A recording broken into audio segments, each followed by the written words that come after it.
Bueno, pueden tomar asiento. Vamos a... Listo. No voy a repasar nada anterior, ¿verdad? Se supone que los que no vinieron debieron de haber escuchado el video. Y los que vinieron, pues vinieron. Qué raro eso, ¿verdad? Qué bueno, qué profundo. Qué carga, ¿verdad? Qué manera, o sea, nunca me había sentido tan inteligente, me había sentido yo. Anótelo ahí. Sí. Póngalo, usted ve que a veces en la internet ponen así, pensamiento rápido, ponga ese mío. Bueno, ya hablamos de lo que son las voces, como digo, no lo voy a repetir. Ya hablamos de lo que son las voces, ya hablamos de lo que es el léxico, y ahora vamos a abordar lo que son expedientes. Bienvenidos. Ahí en la tercera línea, una T, por favor, en esta. Busca su nombre, don Carlos. Ok, solamente esta imagen la voy a repasar rápidamente, ¿verdad? Esta imagen es una imagen muy importante. Ahora descubrí cómo sacarle a las imágenes y trasladarla como a foto. Entonces, cuando hay imágenes que ustedes dicen, me gustaría tener esta, me piden en el WhatsApp y yo la puedo trasladar y les queda como si fuera una foto. No es una foto, pero la imagen la puedo poner, imágenes en especial. Ok, hablamos de que la voz es justamente solamente una expresión sonora. Como en la figura aquí, que ya lo habíamos visto, la expresión sonora, al decir nosotros árbol, no significa más que un sonido para efecto nuestro. Pero para que esta palabra árbol se diera, nació en la idea, o sea, nace en el pensamiento. Esto es muy importante, porque la Biblia menciona mucho la mente y los pensamientos. Cuando menciona la mente y los pensamientos, no está hablando de algo cerebral. El cerebro solamente es una parte, un músculo, ¿verdad? El cerebro es un músculo, ¿es así? El cerebro es un músculo que tenemos nosotros, pero ese se pudre.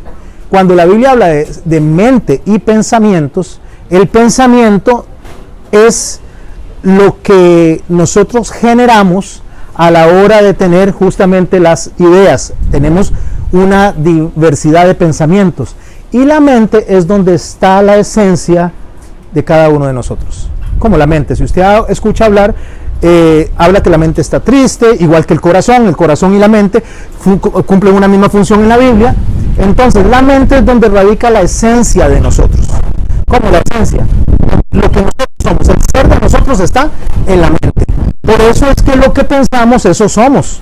¿Por qué? Porque en esencia lo que somos va a generar una idea, y esa idea la vamos a hablar y después se va a accionar. A eso es a lo que la Biblia se refiere. No me voy a quedar ahí, solamente es para que recordemos lo que hablamos en la primera semana. Entonces, él tiene la idea, un árbol, esa idea es generada por un pensamiento y después es estructurada en un sonido, y luego está al frente lo que se conoce la cosa, o como lo vamos a llamar de ahora en adelante, el particular.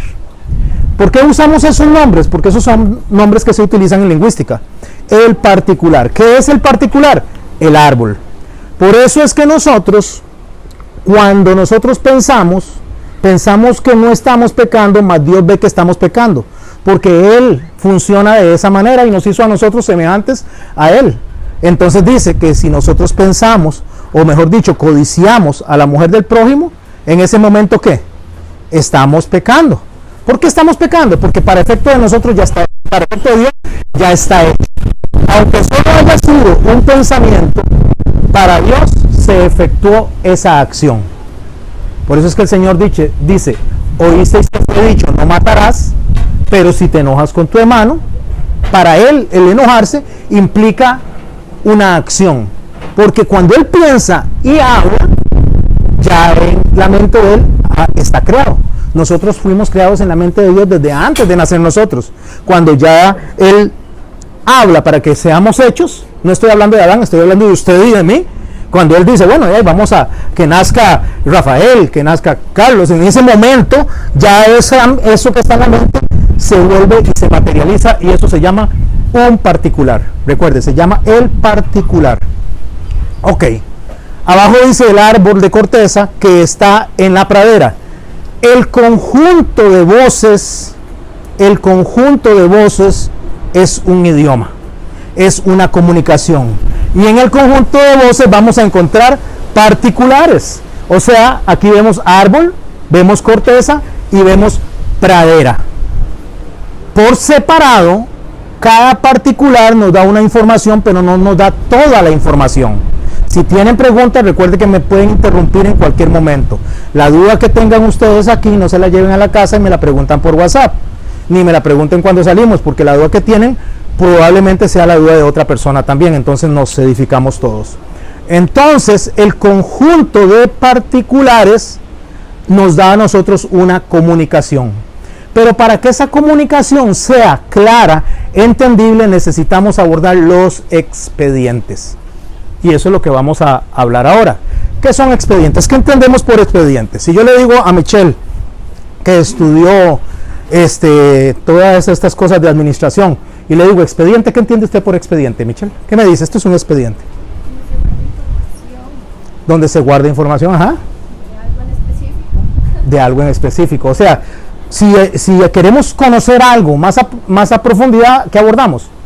El expediente. Bueno, si nosotros queremos conocer algo más a profundidad de la Biblia, necesitamos abordar los expedientes. Ahora, ¿qué son expedientes? En realidad, bíblicamente, dice que para una interpretación elaborada, necesitamos de los expedientes. Cuando nosotros no tenemos los expedientes, vamos a tener una interpretación ingenua de la Biblia. ¿Cuál es la diferencia entre una interpretación elaborada y una interpretación ingenua? Que la persona que predica con la interpretación ingenua no abordó la diferente información como elemento cultural, geográfico, histórico, elemento de las personas, social, religioso, para poder saber qué es lo que está diciendo esta gente, ¿verdad? Cuando yo no abordo eso, entonces yo voy a tener una interpretación como a mí se me ocurre. Lo voy a abordar más adelante, pero voy a tocar en este momento muy rápidamente para que tengamos una idea. Cuando Jesús habla de pecados de muerte, que no se ore por pecados de muerte, ¿a qué se refería él? Mi hermano, ¿a qué se refería cuando...? No, usted no le voy a preguntar, perdón, porque usted me va a responder correctamente. Necesito a alguien que no lo haya llevado. A Michelle le voy a preguntar.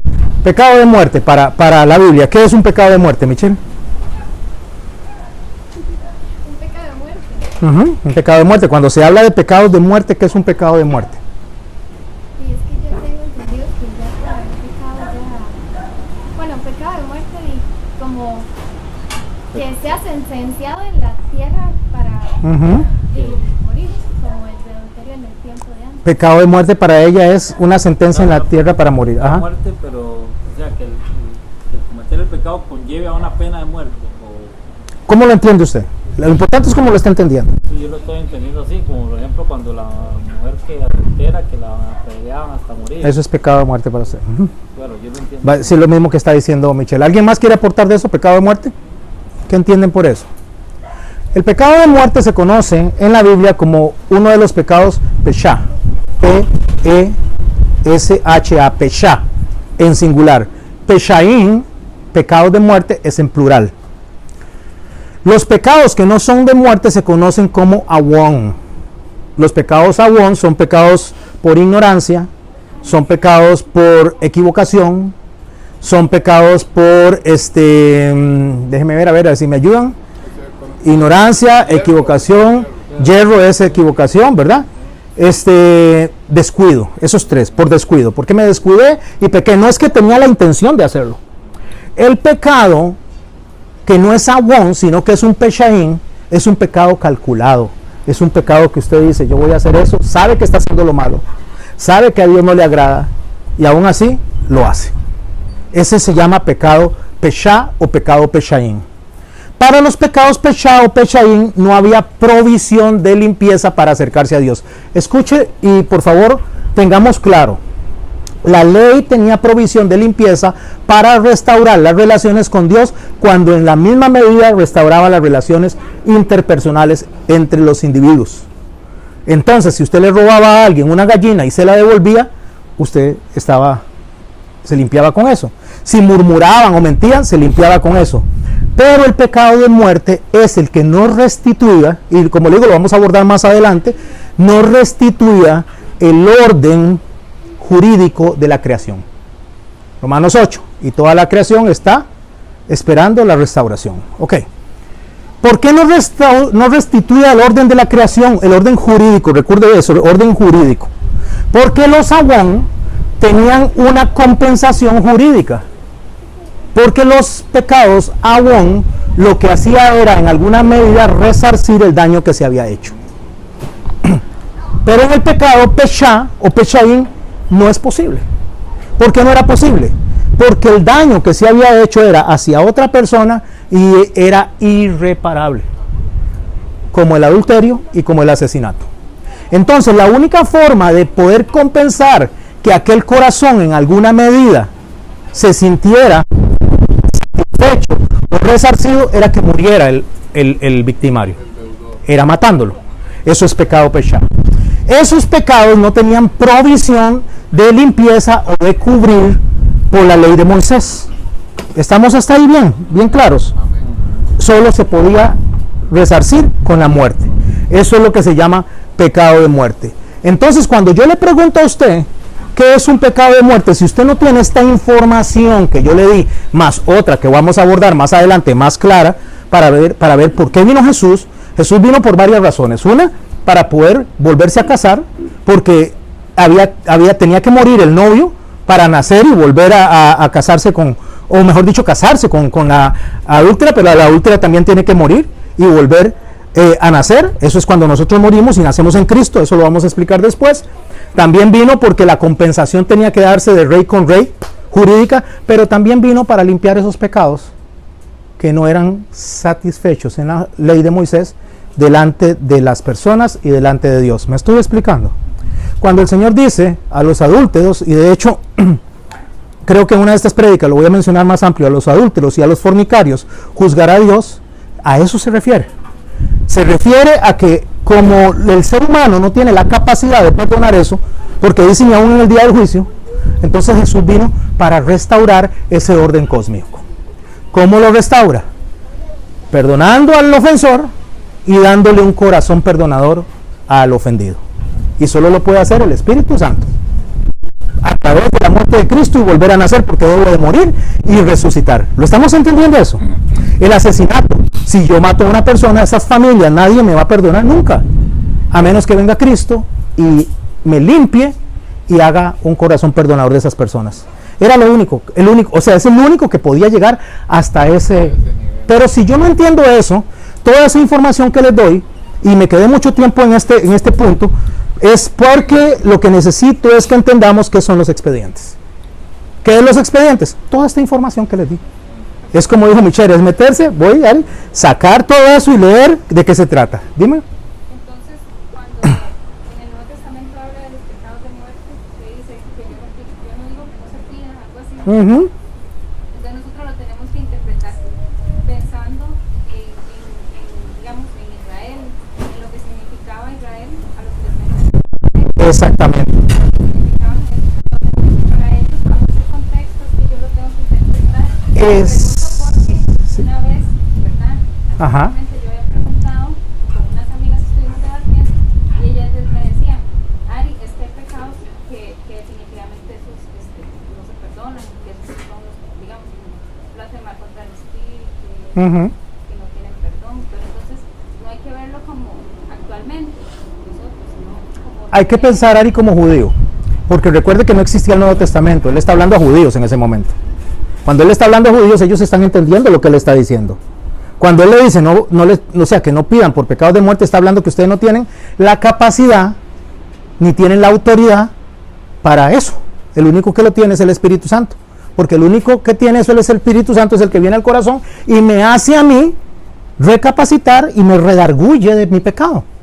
Cuando yo rechazo al Espíritu Santo, eso se convierte en una blasfemia porque es el único que me puede a mí restaurar el corazón al que fue ofendido o a convencer de arrepentimiento al que pecó.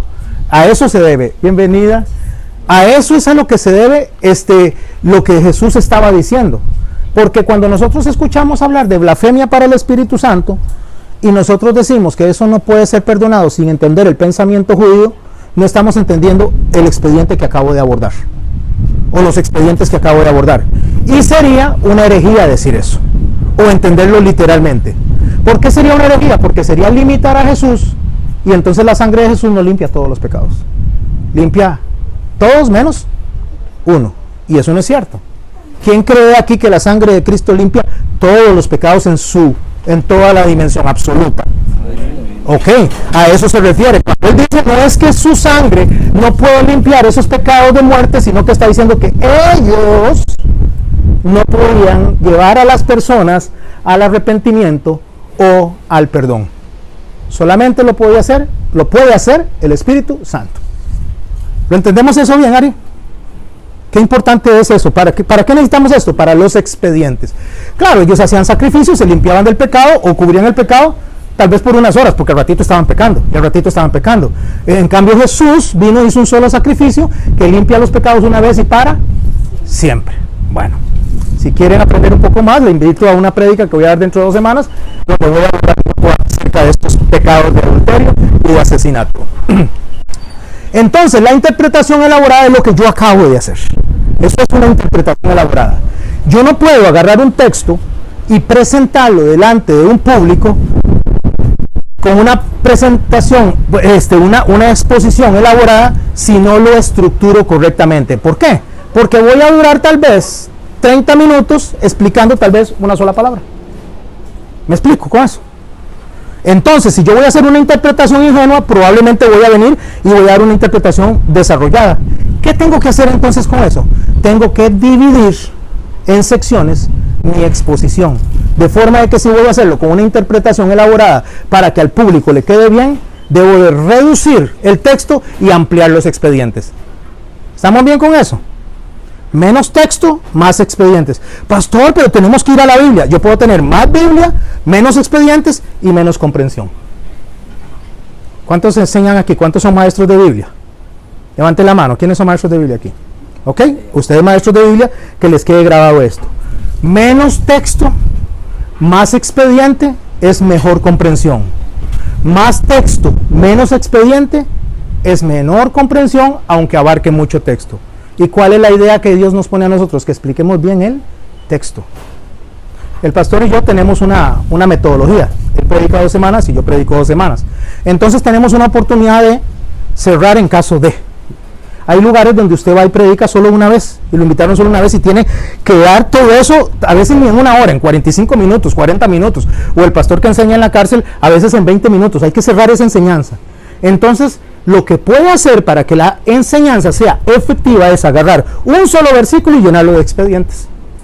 Y de esa forma usted da algo rico para la comprensión en un solo verso. Leyó un verso y entonces, pero si el pastor viene y hace la presentación y quiere presentar, ejemplo, 15, 20 versos, va a tener que reducir ¿qué? Los expedientes. Y sería como que usted llegó a esas personas y le leyó el texto, cosa que podían haberlo hecho ellos sin necesidad de que usted llegara. ¿Me estoy explicando? No es un asunto de crítica, es un asunto de formación. Porque para yo llegar a leerle a una persona 20 capítulos, él lo puede leer solito. Yo necesito darle a esa persona una información de qué dice ahí. Entonces reduce el texto y amplía los expedientes. Listo. ¿Qué es entonces la interpretación elaborada a través de los expedientes? Un conjunto ordenado de documentos que recogen la información relativa a un asunto en particular. ¿Quién lo dijo eso? Michelita, ¿verdad? Vamos a decir Michelita. Recordemos cuando no tenía dientitos. Michelita, particular. Ok, un asunto en particular. Estamos hablando de la cosa. ¿Qué era la cosa que hablamos al principio? La mesa, ¿se acuerdan? Ahí está la mesita. Pero cuando yo digo la mesa, eso es una interpretación ingenua. Solo sé que es una mesa, pero no me dice de cómo es, de qué color tiene, de qué material es, nada dice. Pero esa cosa que le vamos a llamar de ahora en adelante como particular. Qué importante, porque cuando vayamos abordando, conforme pasen los meses, esas palabras les tienen que quedar grabadas, para que cuando yo les diga, bueno, el particular de esto es esto, sepa de qué estamos hablando. En la ciencia del lenguaje, los expedientes son relativos a la información, es lo que acabamos de hablar, que aporta conocimiento de la cosa en particular. Entonces yo digo, esa es una mesa. Ahí solamente dije es una mesa. Yo llamo por teléfono al pastor, perdón, y le digo, pastor, por favor, usted sería tan amable de conseguir una mesa para la iglesia. Y el pastor dice, sí, estoy aquí en San José, ya le llevo una mesa. ¿Qué mesa me va a traer él? La primera que se encuentre. Puede ser chiquitica, puede ser de noche. La que piensa que es más, lo que en su información, y es, qué dicha, pastor, que hizo esa expresión, excelente, póngamele un día al pastor. Porque resulta que así predicamos nosotros, lo que creemos según nuestro concepto que es lo más correcto de predicar. Gracias, King. Lo que creemos en nuestro concepto que es lo más acercado del texto a lo que yo entiendo, porque no estoy usando los expedientes. Entonces, ¿qué necesita el pastor para traer la mesa que necesitamos? Información. Esa información se llama expedientes. Entonces yo tengo que decirle que la mesa debe ser amarilla, que debe ser cuadrada, de 4 patas, que sirva para comer, que sea plástica, de vidrio, madera o rectangular. Tengo que darle una de esas referencias para que entonces él traiga la correcta. Si yo le digo, tráigame una mesa amarilla, cuadrada, 4 patas para comer, y no le digo de qué material, también puede traer según lo que él considera más. Entonces tengo que decirle de madera. Todo ese conjunto de información por separado, eso se llama, cada uno se llama la voz. O sea, yo estoy emitiendo varios sonidos. El conjunto de voces es comunicación, ese es un idioma en el conjunto de voces. Y cada voz es un particular. ¿Estamos bien? Y el grupo de particulares es información. Esa es la ciencia del lenguaje. ¿Estamos bien? Sí, ok. Digamos, usted dice, da el mensaje y ya la persona va haciéndose la idea cómo es que... Si no le digo, si no uso los expedientes, que es información, ella va a hacer su propio criterio de lo que es. Estamos hablando de estudiantes de Biblia, de maestros de Biblia, de enseñadores de Biblia. Si usted no aclara lo que está enseñando, la persona se va con su idea de lo que esto significa en la Biblia. No, no es lo que yo quiero. Eso es muy importante, lo que Dios enseñó. Por eso es que tenemos que irnos al hebraísmo. Por eso es que tenemos que irnos al modismo, porque no es lo que yo quiero enseñar. El problema es ese, que la mayoría de la gente enseña lo que quiere enseñar y no lo que Dios dijo. Y nosotros tenemos que enseñar lo que Dios dijo. Y cuando enseñamos lo que Dios dijo, hasta nosotros mismos nos sacude el piso. ¿Verdad? Ok. La interpretación elaborada, ya les expliqué, que es un repertorio de voces, une las diferentes entidades y da un mensaje como informado. Un mensaje informado. Esto es el principio de la comunicación y la elaboración de un idioma. Ahora sí. Pero si yo vengo y les digo a ustedes, voy a usar una expresión que se me viene a la mente, no hablo alemán para nada, y yo les digo a ustedes, Guten Nacht, ¿quién sabe qué digo yo? Guten Nacht, dije buenas noches, y no hablo alemán, solo me sé eso, Guten Tag, Guten Nacht, eso es todo. Pero resulta que esa información les llega a ustedes y no saben qué estoy diciendo porque no hay un decodificador. ¿Qué es un decodificador? Un intérprete. Ese es el decodificador. Entonces yo para leer la Biblia necesito un decodificador. ¿Quién es el decodificador que nosotros tenemos? El Espíritu Santo. Entonces yo agarro el texto, abordo los expedientes, me meto, escudriño con los expedientes y el Espíritu Santo me decodifica la información. Seguimos. Aquí tenemos 3 mesas amarillas, pero son mesas para hacer, y vamos a ir haciendo ejercicios. Ejemplo, Oseas 4. Escuchen muy bien lo que dice. Mi pueblo fue destruido, presente, pasado o futuro, ¿es eso? Fue pasado. Mi pueblo fue destruido. Pero resulta que Oseas está hablando en futuro. ¿Por qué él dice mi pueblo fue destruido refiriéndose a Dios ahora que entendemos cómo funciona el pensamiento? Recuerde que Jesús en una oportunidad está orando y dice que quién es el que subió si no es el que bajó, y no había subido. ¿Por qué? Porque él es, ¿cómo se dice la palabra?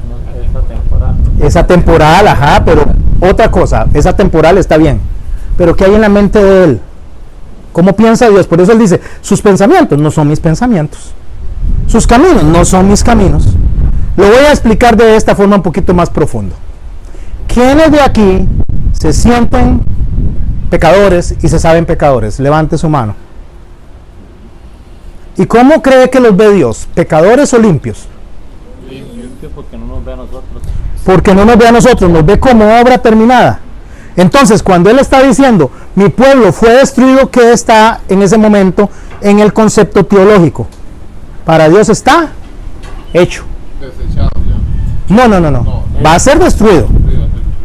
Pero ya él lo ve destruido, porque está hecho, porque él lo dice. Sí. Y si él dice, se cumple. ¿Y cómo se cumple? Para efectos del ya está. Por eso es que mis pensamientos no pueden coincidir con los pensamientos de Dios, porque mis pensamientos varían según las circunstancias. Dios no varía según las circunstancias. Dios es inmutable. Dios es siempre igual. Dios, si dice que lo voy a hacer, lo va a hacer. No cambia. Ustedes, dice en Malaquías, no fueron destruidos, ¿por qué? Porque yo no cambio. Lo cual dice que si Él le promete salvación a una persona y Él no cambia, si Él dice que nos salvó a nosotros, aunque nos equivoquemos, aunque nos desviemos del camino, en el momento que yo me desvío del camino, ¿me voy al infierno o me mantengo en el camino hacia la presencia de Él? Siempre me voy a mantener. ¿Por mí?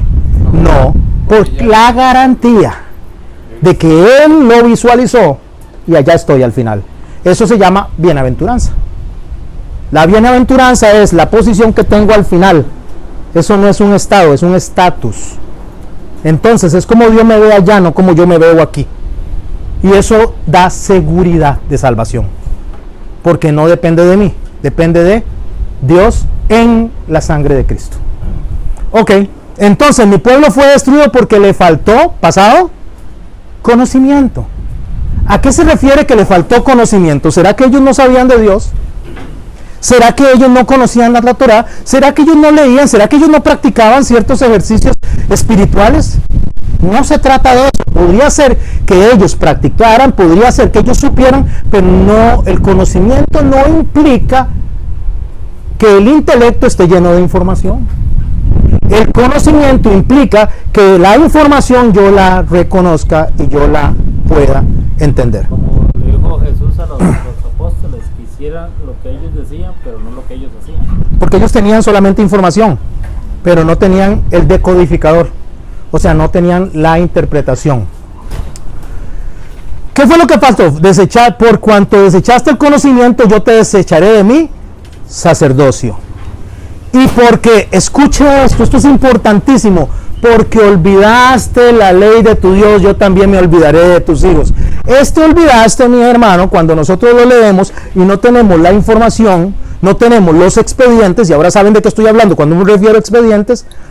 Cuando usted oye olvidaste, piensa que es alguien que no recuerda algo. O cuando yo le digo a usted, se olvidó de traer el pan, le dicen a René, ay, sí, me olvidé. Pensamos que es eso, un olvidar involuntario, un olvidar de que en ese momento no tenía presente lo que tenía que hacer, a ese olvidar. ¿A alguien se le olvidan las cosas aquí? Claro. A todos. Ese olvidar no es el que habla él, no es ese. Esa expresión literaria que está allá, ese modismo que está ahí, implica más allá que un olvido por descuido, que un olvido porque no estamos concentrados. Buenas noches. Y será el pueblo como el sacerdote, le castigaré por su ¿qué? Conducta. Póngale atención a esto. El olvido produjo una conducta incorrecta. Vea qué montón de información estamos abarcando en 2 o 3 versículos. Y le pagaré conforme a sus obras. O sea, su conducta y sus obras lo que hace es señalar de lo que ellos se olvidaron. y como se olvidaron de ese conocimiento, entonces los desecharé. Sigamos con esto. Comerán y no se saciarán. Fornicarán, mas no se multiplicarán. Escuche cuál es el pecado, porque dejaron de servir a Jehová. ¿A dónde está entonces el pecado de ellos cuando ellos se olvidaron, no se acuerdan de las leyes de Jehová y dejan de servir? Porque resulta que lo que el Señor está mencionando no es un olvido como el que conocemos nosotros, sino un olvido voluntario. ¿Qué es un olvido voluntario? Se llama shakah. Ahorita lo vamos a ver. Es un olvido donde yo voy a imaginar, vamos a imaginar que la pastora Cindy le dice al pastor, mira Precio, mira mi amor, cuando vengas para la casa, acordate de pasar y trae azúcar, porque no hay azúcar para tomar ahora en la tarde café, ¿verdad? Y con estos fríos yo quiero tomar café y no hay nada de azúcar, dice. Entonces, cuando él va de camino, él voltea a ver el supermercado. ¡Qué pereza! ¡Qué pereza! Ah, no, yo sigo. Y se va para la casa. Cuando llega a la casa, sale la pastora Cindy con los brazos abiertos y como en las películas, a abrazarlo, no por él, por el azúcar, ¿verdad? Porque quiere tomar café. Entonces sale a abrazarlo y le dice, ¿y el azúcar, Precio? Y le dice, se me olvidó. Ella resulta que como ella es tan humana como usted y como yo, dice, ay, mi amor, se le olvidó. Pero a Dios no. Dios no funciona así. Dios sabe que él lo que no quiso fue pagar. Y siguió recto aunque sabía que lo tenía que hacer. Eso es el olvido al que él se refiere. Es un olvido voluntario. Por lo tanto, cuando yo voluntariamente me hago el loco, voluntariamente paso por alto lo que dice a Dios, mi servicio, aunque lo esté haciendo, es tamé, es sucio, es infructuoso, porque no lo estoy haciendo según lo que Dios dijo. ¿Estamos hasta ahí? Ok. Mi pueblo, dice Dios habla hoy, no tiene conocimiento porque ha sido destruido. A ti, sacerdote, ahí vamos a repasar esto. ¿Quién es el sacerdote? El que debe guiar al pueblo. Entonces la llamada de atención es a el sacerdote, que rechazaste el conocimiento. Yo te rechazo de mi sacerdocio, porque tú olvidas shakah. Ahí está la palabra shakah. Tú olvidas la enseñanza de tu Dios, por lo cual yo me olvidaré shakah voluntariamente. O sea, no es que me olvidé, dijo el Señor, ay, ya no me acuerdo. No, voluntariamente. O sea, yo me voy a olvidar de ustedes. Voy a decidir no cuidarlos. Voy a decidir no protegerlos. Voy a decidir no bendecirlos. Voy a decidir dejarlos por la libre. Ahora estamos entendiendo el texto, que hermoso se ve. Entonces dice, porque tú olvidas shakah, las enseñanzas de tu Dios, porque usted voluntariamente decidió rechazarme, yo voluntariamente lo voy a rechazar. Entonces, por eso es que fue destruido. ¿Y quién lo destruyó? Dios. ¿Usted sabía que cuando Dios dice que cuando sus amores o sus novios la despreciaron, dice que no había, a ver si me acuerdo del texto, ¿alguien me ayuda a recordar? Hay una canción que dice, me sanaste con tu bien. Ay, ya olvidé el texto, ¿cómo es posible? Cuando él dice, porque todos tus enamorados se olvidaron de ti, entonces yo vendré y te tomaré y te sanaré, es lo que dice el texto en Isaías. Ahorita no lo recuerdo muy bien, pero lo que él está diciendo ahí, yo vendré y te sanaré porque se han olvidado. Si usted se devuelve, él los está mandando a Babilonia castigados. Entonces, cuando él rescata a estas personas, las está rescatando de lo mismo que él les hizo, porque voluntariamente los metió allá. Cuando usted y yo entramos en aflicción, cuando usted y yo entramos en dolor, voluntariamente Dios lo permite. ¿Lo estamos entendiendo? Voluntariamente Dios lo permite, porque si Él no quisiera, no pasa. Así que cuando usted viene y trata de resolverle el problema a una persona en la cual está ahí, porque Dios voluntariamente le permitió pasar por ahí, usted no está haciendo nada. Más bien, cuidado, se enreda en eso y termina usted también en ese olvido voluntario. Me estoy explicando eso. Queremos nosotros resolverle la vida a las personas que Dios no le ha querido resolver. Y Dios no se la ha querido resolver por una razón, porque está tratando a esa persona en individual. Entonces usted viene y dice, no, yo le voy a resolver la vida a Pepito Cuevas. ¿Saben? ¿Conocen a Pepito Cuevas? Pepito Cuevas viene mucho aquí. Lo que pasa es que se sienta por aquella esquina. Pepito Cuevas le voy a dar a Pepito Cuevas. A mí me fue bien esta semana. Esta semana me gané 50,000 colones. Le voy a dar a Pepito Cuevas 10,000 colones, porque pobrecito Pepito Cuevas le está yendo como un quebrado, y agarra los 10,000 colones y se los da a Pepito Cuevas. Pero resulta que Pepito Cuevas es un irresponsable, se levanta tarde, no trabaja, no le importa lo que Dios piense, él voluntariamente se está olvidando de las cosas de Dios. Entonces Dios lo permite pasar a Pepito Cuevas por un tránsito, por una transición de aflicción para que Pepito Cuevas recapacite. Entonces nosotros venimos y queremos hacer el trabajo que Dios no está haciendo y toma, mira, Pepito Cuevas, tome. Ahí es donde hay que discernir si Pepito Cuevas está por irresponsable o porque realmente tiene un problema, está enfermo. Una cosa es el menesteroso y otra cosa es el vago, lo habíamos estudiado, ¿se acuerdan?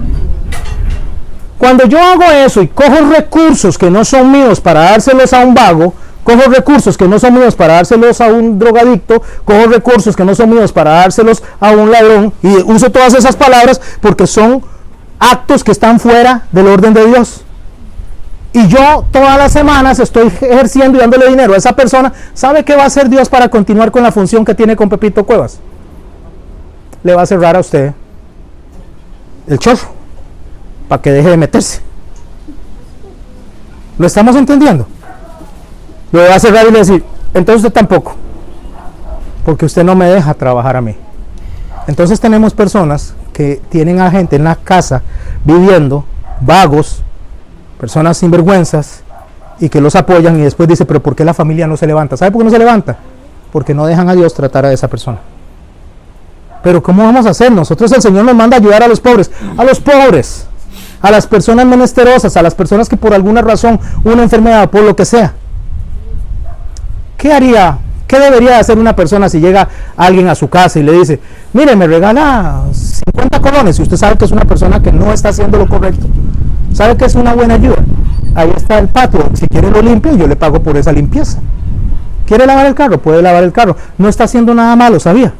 Está haciendo que esa persona se gane el dinero. ¿Sabe qué va a hacer esa persona? Se va a ir porque no le interesa trabajar. No es un asunto de hambre, es un asunto de vagancia.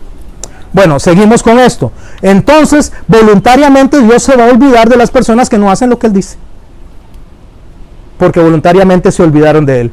¿Quiere entenderlo un poquito más? La palabra pahal o palahim es perder el recuerdo en hebreo. Eso es, perder el recuerdo. Pero la palabra que les acabo de decir, shakach, es ignorar algo y no dar importancia a algo de forma voluntaria. Recuerde que el texto que estamos usando es el de Oseas. ¿Qué es lo que significa? Shakach es algo así para los modernos, y los que quieren entender es algo así. Ser ignorado es peor que ser olvidado. Es mucho peor. Es como cuando usted le manda un mensaje de texto a una persona y usted ve que se pone en azulito, está en negro, se pone en azulito y no le contesta. Eso es ser ignorado. Eso no es ser olvidado, porque vieron tu texto y no le importó a la persona darle una respuesta. Eso se llama olvidarse voluntariamente o ignorar a la persona de forma voluntaria. Yo le voy a poner un ejemplo aquí, y esto se da mucho. Ahora en esta cuestión de la internet, hay ciertas reglas de internet que la gente no la entiende, son reglas que van naciendo. Ejemplo, si yo le mando un texto a don Mario y le pongo todo en mayúscula, y yo le pongo, don Mario, ¿podría traer pan? Todo en mayúscula, ¿qué leerían ustedes ahí? ¿Cómo lo leerían? Gritos, está gritando. O sea, cuando a usted le manda algo a alguien todo en mayúscula, le está gritando. Esa es la regla. No hagan en mayúscula, mejor pongan en negrita o subrayen. Pero ponerlo todo en mayúscula, usted está gritando. Entonces, si usted recibe un texto y lo lee todo en mayúscula, eso significa que le están gritando. Yo no sabía, pastor, ¿por qué no conoce los expedientes? Y para todo se requieren de expedientes. Bueno, resulta que eso es algo así como que como que hiciéramos esto, Madeleine. Cuénteme, ¿qué hizo de almuerzo esta tarde? Burritos de carne con hongos y con lechuga y con cebollino y con... ¿Qué está haciendo, Rafita? Está escribiendo, sí. ¿A qué fue, Madeleine? Perdón. ¿Qué fue lo que hizo? ¿Está poniendo atención? ¿Lo entendieron? Hacer eso es exactamente lo mismo cuando usted lo hace cara a cara. Exactamente lo mismo. Entonces, ¿qué hago? Bueno, mi hermano, póngale un dedito, póngale algo, o más tarde, o ahora. Pero cuando usted no contesta del todo, no pone un dedito, usted le está diciendo a esa persona, lo que usted hace y lo que usted dice a mí no me importa. No me interesa lo que usted diga. Pero cuando usted pone el mensaje, resulta que quiere que todos le contesten, porque lo suyo sí es importante. Bueno, eso es lo que está pasando con el chacal. O sea, con el chacal le estamos diciendo a Dios, lo que usted dice y hace a mí no me importa, Señor. Te voy a dejar en visto. Ay, Señor, tengo tal problema, pero no me dejes en visto, Señor. ¿Me estoy explicando? Eso tan sencillo es ser ignorado voluntariamente. O sea, cae una flechita que dice que es entregado el mensaje. ¿Cuántos usan el WhatsApp? Después caen 2 flechitas que dice que ya llegó al teléfono, pero lo leen y cuando lo leen no te contestas. Eso se llama ser ignorado vilmente. Y si tiene esa costumbre, quítela. Porque eso es decirle a la persona que está al otro lado, usted no me importa. Pastor, pero es que estoy ocupado y tengo tiempo. Entonces póngale, ahorita le contesto, o apaga el teléfono, haga algo, pero no haga eso porque eso es descortés y tiene mucha implicación en cuanto al respeto, aunque no lo sepa. ¿Por qué no abordó los expedientes? Sí. Hoy en la mañana cuando llegué al trabajo vi que tenía unos mensajes de una pero llegué muy ocupada, muy encarrerada porque tenía varias cosas que hacer en el trabajo y todo. Me fui desocupando como a las 10:45, ¿verdad? Pero yo preferí no abrir los mensajes. Exacto. Porque, o sea, yo vi, digamos que... Sí, usted los ve donde caen. Ajá, y que me escribió, pero yo preferí no abrirlo porque en ese momento no le iba a poder contestar nada. Era un asunto también serio, ¿verdad? Entonces no podía ponerle un dedito tampoco, ¿verdad? No, dedito, le estoy poniendo este dedito arriba. Lo que quiero decir que, como dices, hay cosas que uno pone un dedito, una carita sonriente o una carita enojada, por lo que sea. Pero hay cosas que es una conversación seria y se no le va a poner un dedito, o sea, tiene que contestar. Tiene que contestar. Entonces yo preferí no abrir el mensaje hasta que hasta ahora le pude contestar porque estaba muy ocupada. Es cierto, es muy feo que más sí es algo importante, ¿verdad? Por supuesto. Que yo algo a usted y que como la más ignorada, ¿verdad? Usted sabe que la mayoría de las personas hacen o hacemos eso. Voy a hacerlo a título general. Hacemos eso. Cuando es algo que me interesa, todo eso, pero si no me interesa, lo abro y lo dejo en visto. Mejor, mire, bueno, estamos hablando de Biblia, pero quiero usar eso porque es que es lo mismo que pasa para con Dios. Es lo mismo. Es como que el Señor nos trae la palabra a nosotros, nos da el entendimiento. Nosotros decimos, uy, sí, Señor, tengo que cambiar eso. Ay, pero no te voy a contestar. Te dejo en visto. El Señor dijo, mejor les hubiera sido no haber qué. Ahora lo entienden, lo que le está diciendo. Mejor no me hubieran dejado en visto, ahora sí están feos conmigo. Porque ya abrieron un mensaje, ya lo entendieron, ahora ¿qué tienen que hacer? Hacer lo que yo digo. Bueno, eso es ser ignorado vilmente. ¿Por qué la persona hace eso? ¿Por qué las personas hacemos eso? Porque como ese señor dice, yo sí soy aquel importante. Yo sí soy, lo mío es importante, lo de ustedes no es importante. Hermanos, eso habla mucho de nuestra comunicación de hoy en día, ¿sabían? Habla mucho de la comunicación de hoy en día. Eso es como cuando alguien le dice, mira, me topé al pastor Alejandro. El pastor de Alejandro le dijo que si lo podía llamar ahora más tarde. Ah, sí, está bien. Y como a los 3 días se lo topa y no le dijeron, pastor, ay sí, pastor, pero se me fue. Porque no es tan importante lo que, para mí, en ese momento, entonces lo que el pastor me iba a decir o lo que él le estuviera pasando no es importante. Ahora la pregunta es, ¿qué hacemos con eso? El Señor dice que si no amamos a nuestros hermanos, no hemos pasado de las tinieblas a la luz, porque si no amamos a los que vemos que son nuestros hermanos, ¿cómo vamos a amar a Dios a quien no vemos? En esas pequeñeces usted demuestra el amor de Dios, ¿sabía? También en esas pequeñeces, en cosas que parecen insignificantes, porque ¿cómo se siente la persona del otro lado? ¿Ah? Si yo le mando un mensaje a Jensi y yo sé que Jensi lo leyó y se hace la loca y a los 3 días me la topo, Jensi, ay sí, yo lo vi, pero ¿cómo cree que me voy a sentir? O si es al revés. Ignorado vilmente. Eso es lo que el Señor está diciendo. Me ignoraron vilmente, Chacá. Me ignoraron vilmente. Observen eso que está ahí al frente. Solo obsérvenlo. Recuerden lo que hablamos de discernir, de examinar.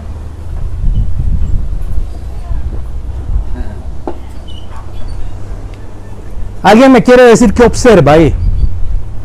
Los expedientes nos dan información, y si no tenemos información, lo que tenemos es solamente un concepto. ¿Michelle? Eso llama más la atención. Eso llama más la atención. ¿Qué más? ¿Alguien más me puede hablar de todo el cuadro, verdad? Si no tengo la suficiente información, lo único que tengo es un concepto.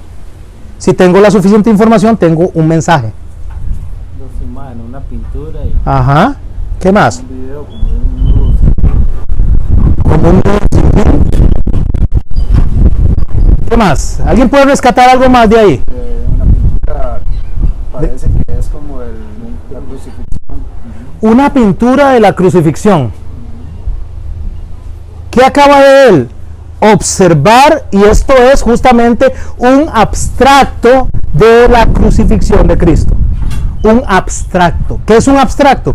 Es una imagen que no es del todo clara, pero me da cierta información. Una imagen que no es del todo clara, pero me da cierta información, se llama concepto. Eso es un concepto.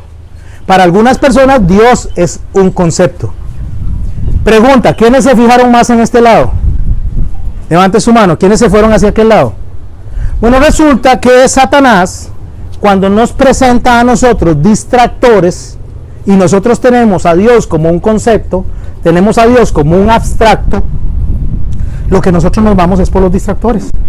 Y estos distractores pueden ser el trabajo, puede ser el gimnasio, pueden ser fiestas, puede ser fin de año, pueden ser muchas cosas que cuando yo tengo a Dios como concepto, eso rápidamente me va a distraer, me va a hacer ver el montón de lucecitas dando vueltas para todos lados y no me voy a fijar en el cuadro que debería de estarme fijando, que es en este.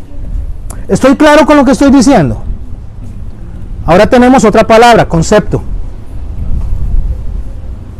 Cuando yo digo que para Dios, que para algunas personas Dios es un concepto, ahora le voy a preguntar a don Carlos. Don Carlos, ¿qué es un concepto para una persona, Dios como concepto? No solamente que me diga una imagen borrosa. Digamos que Dios sea un concepto para una persona. No lo voy a decir para nosotros, espero que no sea un concepto para nosotros. Que sea información, que sea un mensaje. Don Carlos y después Rafa. Bueno, para muchas personas Dios es una historia, Ujú. fue algo que sucedió, alguien que murió en la cruz. O sea, no tienen una formación real de lo que es Dios, Cristo. Faltan los, ¿cómo se llama? Expedientes. Don Rafael. Sí, más o menos lo que me dijo Carlos. Es todas las personas que dicen, yo creo en Dios, Ujú. Dios existe, pero en la vida no está. En todo lo que hacen diariamente, Dios no está. Dios no está. Cindy, No, sí, la pastora Cindy y después Douglas. Yo creo que es como aquel momento cuando Jesús le dice a los discípulos, ¿quién dice la gente que soy yo? Ajá, exactamente. Entonces los discípulos le dijeron qué conceptos era lo que la gente tenía de él. Exactamente, Que eso es. era como Elías, que era, Ajá, hay varias cosas dicen ellos. Es como el concepto que la gente afuera tenía de Cristo. Ese era el concepto, exactamente. Dios lo que está abordando es en una forma, en una expresión idiomática, justamente esto. ¿Qué soy para ellos? Un concepto. ¿Y para ustedes, Douglas? Es como dice un compañero mío, me está diciendo hoy, de hecho, refiriéndose a Jesús, y dice, es que el único perfecto fue Jesús. Pues yo le digo, no fue, es. No fue, es correcto. Porque cuando digo fue, estoy hablando como si ya no existiera. Pero ¿por qué Douglas contesta así? Porque ya para él Dios no es un concepto, Jesús no es un concepto. Quiero abordar un poquito más esto del concepto, porque resulta que si usted le pregunta a una persona, ¿usted cree en Dios? Y una persona le responde que sí, ¿qué está entendiendo ella y qué está preguntando usted? Porque lo que esa persona está respondiendo no es necesariamente lo que yo estoy preguntando. ¿Madeleine? Es que la mayoría de las personas, me incluyo como ahí Ujú. en el pasado, dicen, yo creo en un creador de todo el universo, pero En un concepto. no creen que Jesús es el camino, la verdad y la vida. Vea qué importante, para tener un poco más clara la idea, veamos esto, concepto. Un concepto es una concepción del particular. ¿Se acuerdan qué era el particular? La cosa. O sea, es llamar a Dios como si fuera una cosa. Es llamar a Dios como si fuera un objeto. Es hacer las veces del dedo señalador, de decir, ahí está. Pero no sé qué es lo que está, no tengo mayor información. Es como la mesa de 4 patas que mandé al pastor a traer para que hagamos una actividad en la iglesia y el pastor me dijo, sí, la voy a llevar. ¿Cierto o no? Necesitaba más información. ¿Para qué la quiere? ¿Qué van a poner? ¿Cuántas personas se van a sentar? ¿Cómo la quiere? Plegable, que se cierre. Ok, resulta que esa concepción del particular nos hace interpretar de forma ingenua el mensaje. Porque solamente tengo parte de la información. Y la parte de la información que tengo yo es la familia con que me crié, lo que me dijo mi papá, lo que me dijo mi abuelo, lo que me dijo tal vez el pastor de la esquina que ni siquiera leía la Biblia, sino que de vez en cuando se subía al púlpito porque le interesaba recoger algo para comprar comida la siguiente semana. ¿Me estoy explicando? No estudiaba, no se preparaba, no le interesaba nada, decía unas enseñanzas simplemente para salir del paso. Entonces eso lo tengo yo como concepto. Y tengo un Dios que es un concepto.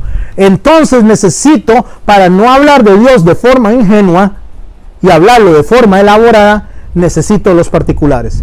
¿A qué me lleva eso?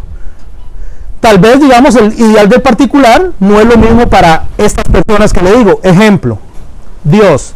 Yo le pregunto a este que está de primero aquí y le digo, ¿quién es Dios? ¿Qué es lo que él entiende por Dios? Y tengo un sacerdote ahí católico. Yo le pregunto al sacerdote católico, ¿y Dios para usted qué es? ¿Qué me va a responder él? No le digo que ustedes me respondan, estoy diciendo, ¿él qué pensará? Es lo que la pastora acaba de abordar y utilizó el texto justamente que nos sirve de ejemplo. ¿Quién soy yo para ellos? ¿Y quién soy yo para ustedes? Entonces, si yo le pregunto a este que está aquí, que es un musulmán, ¿quién es Dios? Él me va a decir Alá.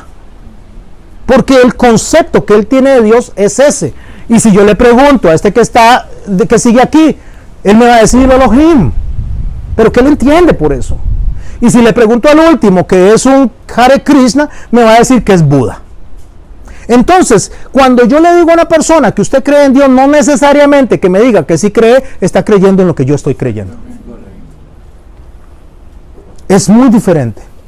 Cuando alguien me dice a mi pastor, usted nos capacitaría, usted nos instruiría, yo le hago unas preguntas en particular. ¿Cree en Dios? Me dice sí. ¿Cree que Jesús es Dios? Sí. ¿Cree que Jesús es hijo de Dios? Sí. ¿Cree en la Trinidad? Sí.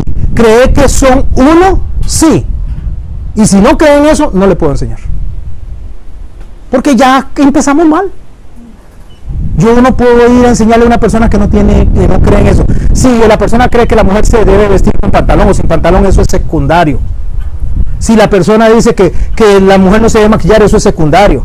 Si la persona dice que es que hay que hablar y decir del nombre de Jesús como Yeshua, porque si no digo, eso es secundario. Eso va a salir conforme vayamos aprendiendo los expedientes, y entonces cuando tengamos todos los expedientes, Dios nos va a sacar el error.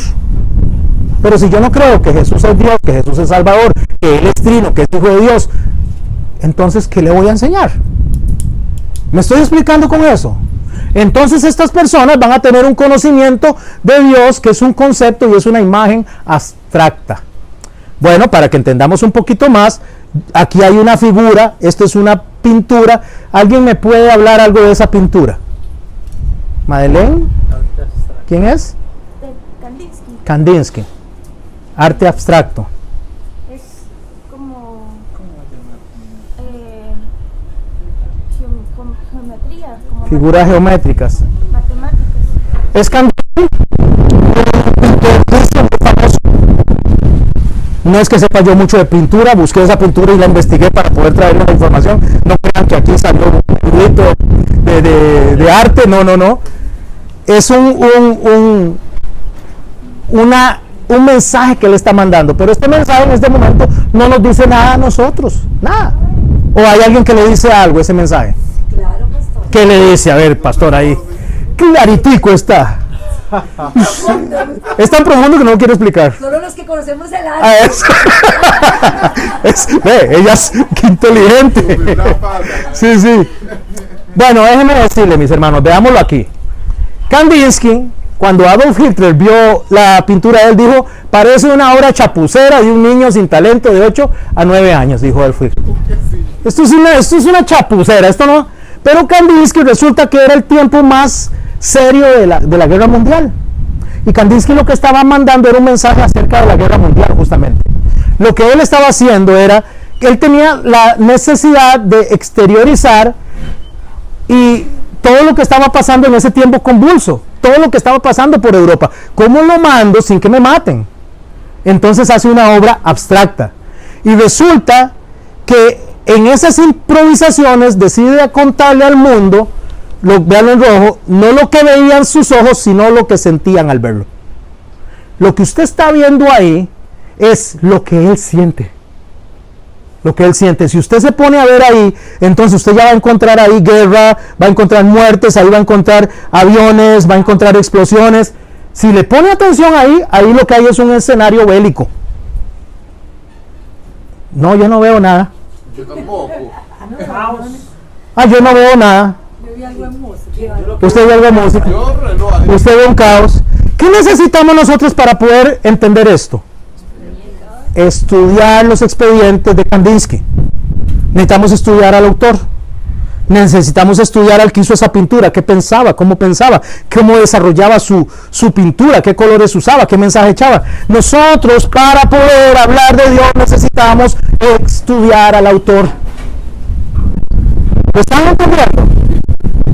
Al autor. Si yo no estudio al autor y estudio a cualquier otra persona, yo no estoy estudiando al autor, estoy estudiando a las personas.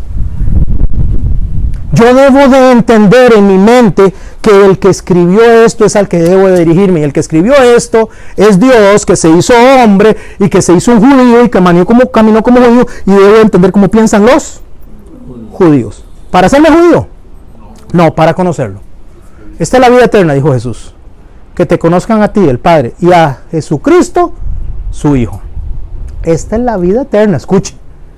El conocer, el tener el conocimiento de Él, el saber lo que Él quiere, lo que le gusta, lo que no le gusta, cómo le gusta.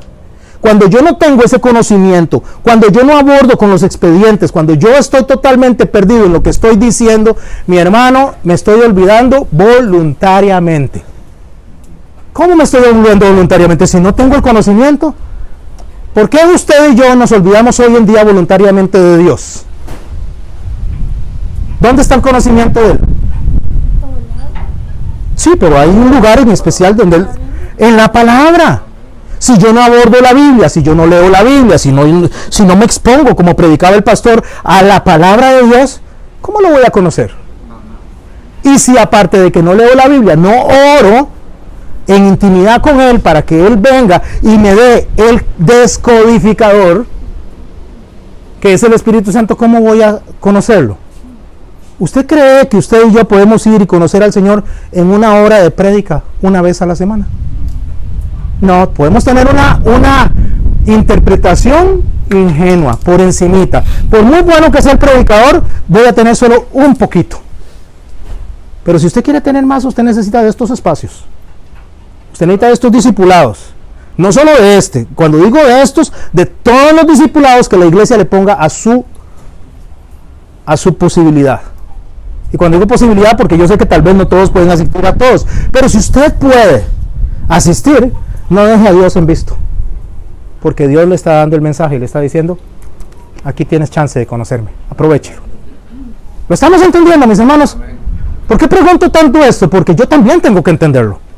Yo también tengo que conocerlo, porque si yo no lo conozco y yo no lo entiendo, yo podría venirle a dar a ustedes un Dios que sería un concepto para mí. Y nosotros no predicamos un concepto, predicamos a un Dios vivo. a un Dios que ama, que se aira, a un Dios que bendice, a un Dios que castiga. Entonces, ¿cómo sé cuándo me castiga y cuándo me bendice? ¿Cuándo me expongo a Él y cuándo no? ¿Cuándo, hasta dónde llega ciertos alcances en cuanto a mis relaciones con las demás personas, y yo vengo y cometo un pecado y llego donde mi hermano y le digo, perdóneme, Dios me perdonó, ahora le pido perdón a usted? ¿O cuándo tengo solamente que pedirle perdón a Dios y no a los demás? Porque es un asunto entre Dios y yo. Pero ¿cuándo tengo que pedirle perdón a Dios y a la persona también? O incluso primero a la persona que a Dios. O más esto, ¿cuándo tengo yo que entender que Dios me perdonó, que el hermano me perdonó, y cómo hago yo para saber que me perdonó yo, si no lo conozco? De eso se trata la interpretación elaborada. De eso se trata no ver a Dios como un concepto. Por eso que la naturaleza de los particulares tiene un fin. ¿Cuál es la naturaleza de los particulares? Ya hablamos de la voz, ya hablamos del particular, ya hablamos del conjunto de voces, ahora hablamos de la naturaleza del particular. O sea, en el pensamiento está la mesa. Yo digo mesa, se hace la mesa. La mesa de madera amarilla con 4 patas. Ahora sí tenemos un mensaje. Ahora sí conocemos la naturaleza del particular. ¿Qué es la naturaleza del particular? Jesús dijo, y voy a usar el texto parafraseado de lo que nos dijo la pastora. ¿Y ustedes quién dicen que soy? Cuando le pregunté, ¿y ellos quiénes son? ¿Quiénes dicen que soy yo? Usted es Juan el Bautista. Usted es Elías, algún profeta. ¿Y ustedes quién dicen que soy yo? Lo que el Señor está preguntándoles es mi naturaleza, lo que realmente soy. ¿Qué piensan ustedes que soy yo? Si yo le preguntara a cada uno de ustedes que está aquí, ¿quién es Dios para sus vidas? ¿Quién es Jesús para sus vidas? La pregunta sería, ¿me contestarían de una forma abstracta? ¿O realmente hablarían de un Dios que conocen? Le voy a decir por esto. Porque es muy fácil para nosotros adorar a Dios, amar a Dios cuando estamos bien. Pero adorar a Dios y amar a Dios cuando estamos mal, entonces eso es un Dios abstracto para mí. ¿Por qué es un Dios abstracto? Porque no entiendo de que lo que Dios puso en su mano, nadie se lo va a arrebatar. Ni siquiera yo mismo. Bueno, les voy a contar algo que pasó, es de familia. Mi cuñado se levantó, se fue a hacer un viaje a Quepos ayer, llevaba unos clientes, y él se levanta y él dice, siento algo feo. Eso es lo que cuenta la esposa, siento algo feo, siento que algo va a pasar, y se pone una camisa, que tuvo un accidente hace 4 años, y dice, mira la misma camisa del accidente, y va de camino, y cuando él va de camino, dice que pasa por donde tuvo el accidente la primera vez, o la vez hace 4 años, y dice, mira el mismo lugar. Él empieza a sentir eso, empieza a sentir que algo va a pasar y algo va a pasar. 4 kilómetros más adelante viene un carro, se salta el alto y le da por el costado. Un carro va al zanjo, el otro se desbarata completamente.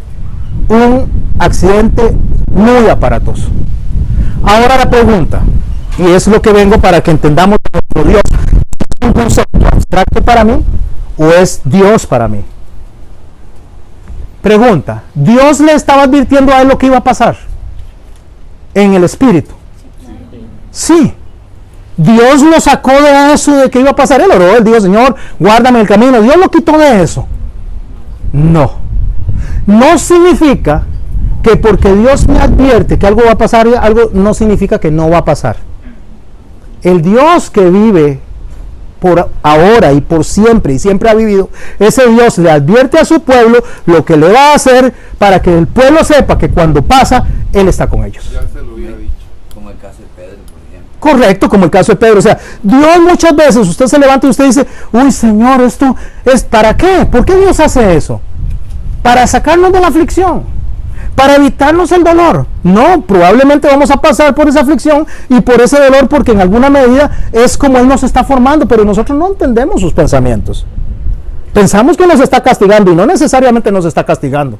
Nos está permitiendo pasar por algo para formarnos. ¿Lo estamos entendiendo, mis hermanos? Lo que me pasa a mí no necesariamente es algo malo. Y sabemos que a los que aman a Dios, todas las cosas les ayudan para su bien. ¿Qué significa eso? Voy a decir el texto de esta forma. Y sabemos que a los que aman a Dios siempre les va a ir bien. ¿Eso dice el texto? Y sabemos que a los que aman a Dios siempre les va a ir mal. ¿Eso dice el texto? No. Y sabemos que a los que aman a Dios, todas las buenas y las malas les van a ayudar para bien. A los que, conforme a su propósito, han sido llamados. Entonces, por lo que usted y yo pasamos, tiene un propósito. Y en algún momento Dios le va a decir, por eso pasaste por acá. Porque te estaba formando para que pudieras entender, para que pudieras no verme de forma abstracta, para que pudieras verme claramente. No como Kandinsky, claramente. Ok, entonces cuando ya yo veo claramente, cuando ya yo no veo el abstracto, yo estoy viendo la naturaleza de los particulares. ¿Preguntas? Para pasar a la otra filmina, Johnny. Dígame. Exactamente, o sea, porque había un propósito para Job. Job no lo entendía, para usted y para mí es muy fácil ahora, porque tenemos el libro. Él no lo tenía. Ahora usted y yo sabemos que Satanás llegó a hablar y que el Señor le dijo, sí, vaya, no le toque el alma, ¿verdad? Pero aún así, pastor, Job en algún momento dijo lo que... ¿De oídas? No, lo otro que decía lo que había... Amén. Uh-huh. Lo que temí me sobrevino. Lo que temí me sobrevino. Sí, había en su interior.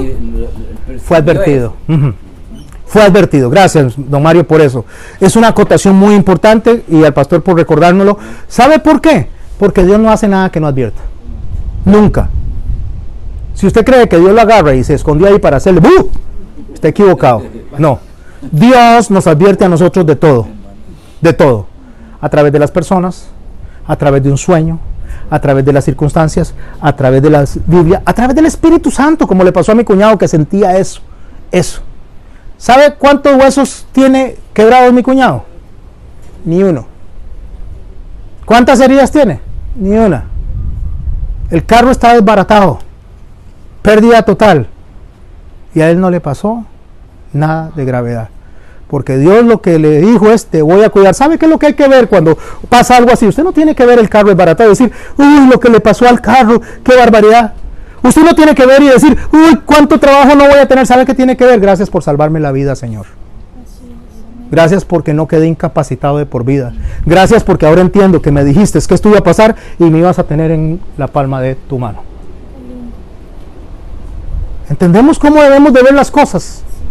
Nosotros solo vemos la parte negativa, el abstracto, pero no vemos con claridad que Dios dice, en medio de lo que las personas hacen en el mundo, en medio de las imprudencias, en medio de esas personas malas, esas personas que practican pecados intencionados, que te pueden robar, te pueden estafar, ahí estoy yo.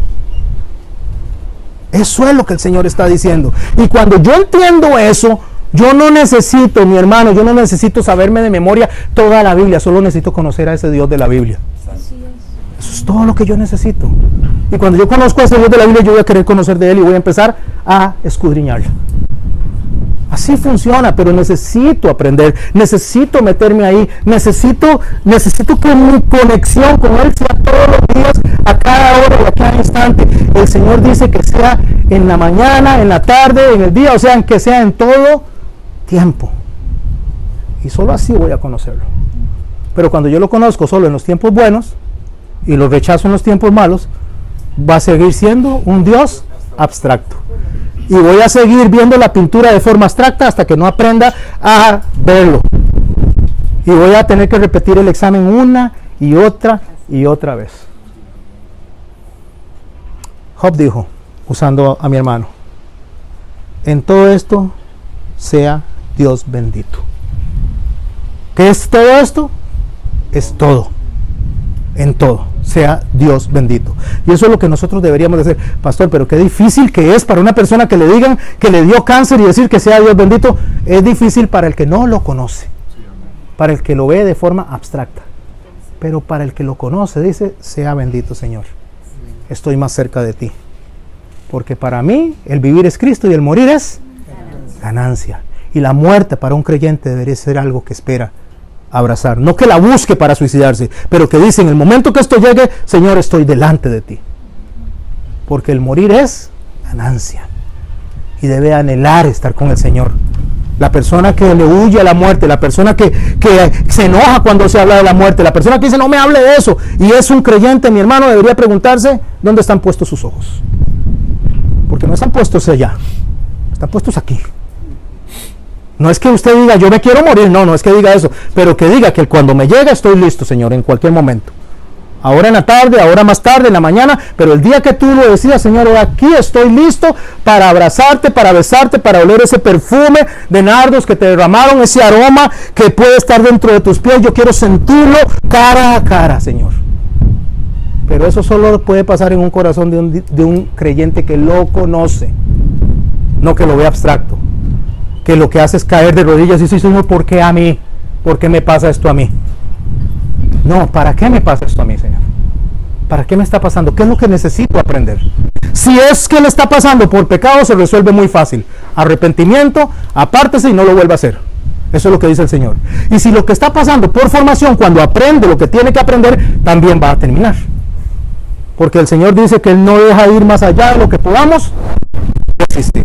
Bueno, entonces, la naturaleza de los particulares, y seguimos, para que la interpretación del particular nos dé información de ideas, porque tenemos un conjunto de ideas, más que un solo concepto, debemos de estudiar la asociación entre las voces y las naturalezas. Asociación entre voces y naturalezas. Si tienen preguntas, repito, levanten la mano. Tenemos hasta que Dios venga o hasta que nos muramos. Y si se muere alguno de ustedes, yo sigo dando. Y si se muere yo, entonces ustedes siguen dando. La cosa es que aquí no se detiene esto. La fiesta continúa, ¿verdad? No se detiene la fiesta porque nadie de nosotros falta. No somos indispensables ninguno. Solo hay uno indispensable. Jesús. Ok, entonces debemos de tener una asociación de naturalezas usando ¿qué? Los expedientes. Y no los expedientes X, ¿verdad?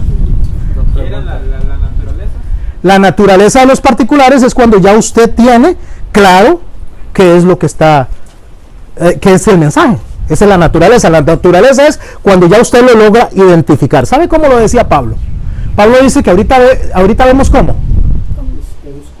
Oscuramente. Como por espejo, dice.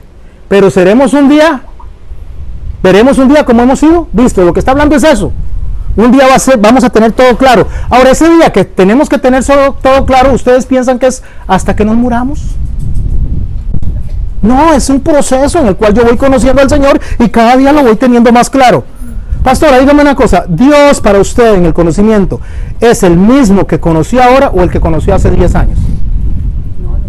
No es el mismo, ¿verdad? Es el mismo en su naturaleza, pero no es el mismo en su conocimiento. No es el mismo. Ni es el mismo para ella dentro de 5 años o 6 años, porque cada día Dios se va manifestando cada vez más y va siendo más claro. Entonces, la comunicación tiene que ver cuando esas dos piezas, usted ve la figura, calzan. Entonces yo le digo a usted que la mesa es amarilla y de 4 patas y lo va a entender.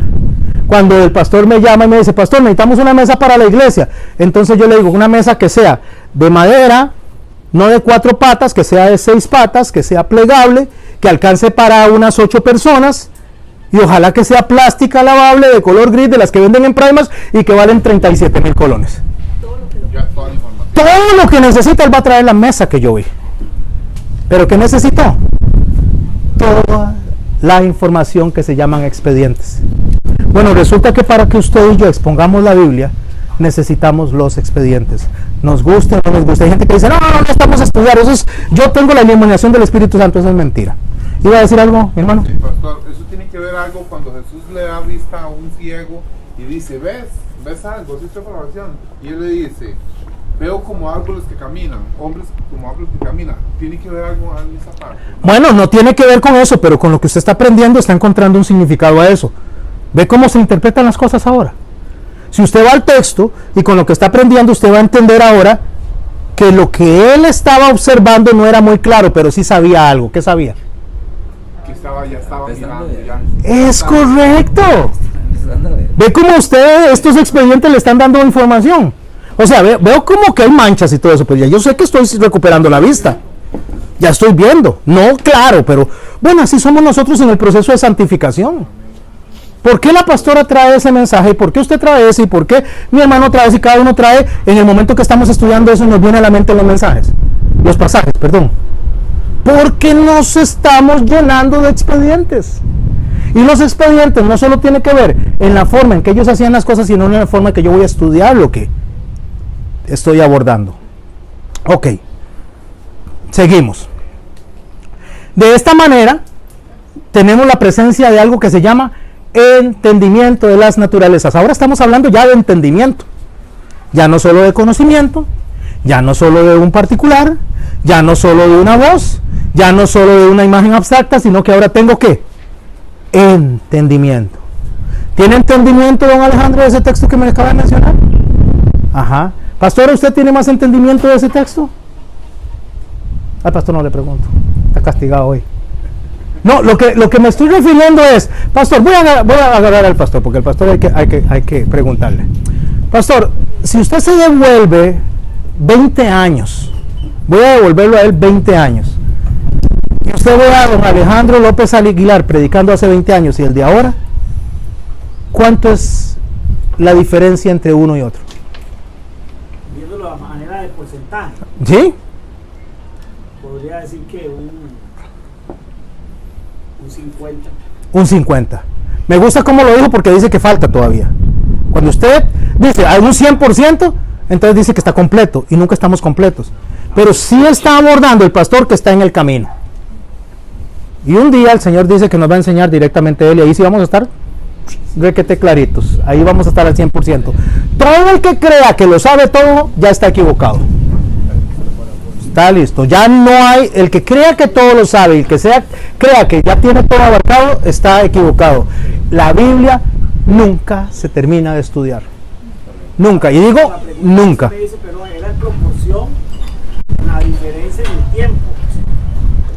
No, en lo que usted siente en crecimiento. La respuesta estuvo bien, en crecimiento. O sea, ¿cuánto yo creo que he crecido? No, pero sí es de 0 a 100, ¿verdad? Él dice, me pongo aquí en 0, voy por el 50%, me falta el 50%, pero de 0 ha caminado un 50%.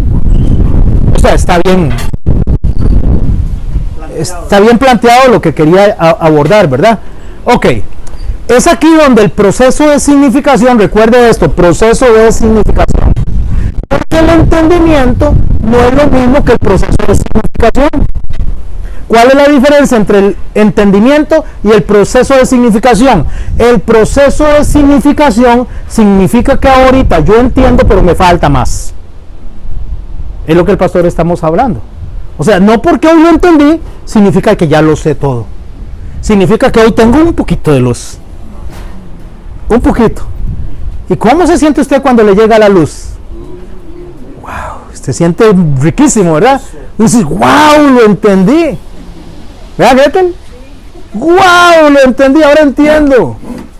Ahora entiendo. Pero cuando usted está diciendo, ahora entiendo, todavía no entiende. Está en ese proceso. Pero es una aventura. Pero es riquísimo. Es riquísimo. Adquiere carácter representativo. ¿Qué es carácter representativo? Ahora sé que no es un concepto, ahora sé que es Dios. ¿Y qué es mi Dios? ¿Qué dice Jesús? ¿De verdad? ¿Ya lo entiendes? ¿De verdad? ¿Ya lo entiendes? No, le falta mucho, ¿verdad? Para ello debemos usar diferentes recursos literarios. Ahora sí, vamos a ir entrando a lo que son recursos literarios. Porque género literario, la tarea que están haciendo, y espero que la estén haciendo, porque la vamos a ir abordando, van a ver lo necesaria que es la tarea. Por eso es una tarea de 4 meses. Es una tarea que ustedes la abordan, dice Doris, que ha aprendido mucho. Me imagino que los demás sí. Entonces, cuando nosotros nos metemos en la tarea y venimos aquí, ya ustedes tienen avanzado un montón de cosas en su cabeza, en su mente. Ya no vienen así como, pastor, dígame una cosa, ¿qué es Armagedón? O qué es no entiendo eso, y qué es Sion. ¿Me estoy explicando? Ya hay un adelanto, tal vez no esté muy claro, pero cuando usted viene después de estar desarrollando esta tarea, su mente está lista para que cuando lo escucha aquí, hace así, clics, de una vez. Vamos a hablar de modismos, ¿ok? Porque los recursos literarios, entre los recursos literarios tenemos que ver los modismos. Póngale mucha atención a esto, por favor. Esto es queroseno, ¿ok? El queroseno es un hidrocarburo que se traía allá más o menos por el siglo XIX de los Estados Unidos y se vendía en Costa Rica. ¿Cuántos se alumbraron con queroseno en su casa? Sí. Las famosas campineras, ajá. ¿Cómo se le llama al queroseno en Costa Rica? Canfin, ¿verdad? Canfin. No, si todavía hay queroseno. Canfin. Sí, nada más que ahora sí le dicen queroseno. Pero se le dice canfin. Pero ¿sabía usted que el canfin es un costarriqueñismo? No se le dice ese nombre en ningún lado del mundo. En ninguna parte del mundo, solo aquí en Costa Rica. Si usted se va a Estados Unidos y le dice, ¿qué canfin? ¿Qué es eso? ¿Qué está? Quiero decir queroseno. Ahora, ¿por qué en Costa Rica se le dice canfin? ¿Cuántos de aquí hablan o entienden inglés, aunque sea a un 10%? Levante la mano. Aunque sea un 10%, no tiene que ser mucho. Ok. De 0 para abajo. De 0 para abajo. Este pastor está fatal. Déjeme decirle que en el siglo XIX casi nadie entendía, pero ni un 0%. Tenían que ser personas de la alta sociedad y tenían que ser personas adineradas que se habían estudiado el inglés, porque era muy caro eso. Entonces, cuando el queroseno viene a Costa Rica, vienen estos empaques que están aquí, o otros tipos de empaque. Y resulta que tenía una etiqueta que decía, the best kerosene you can find.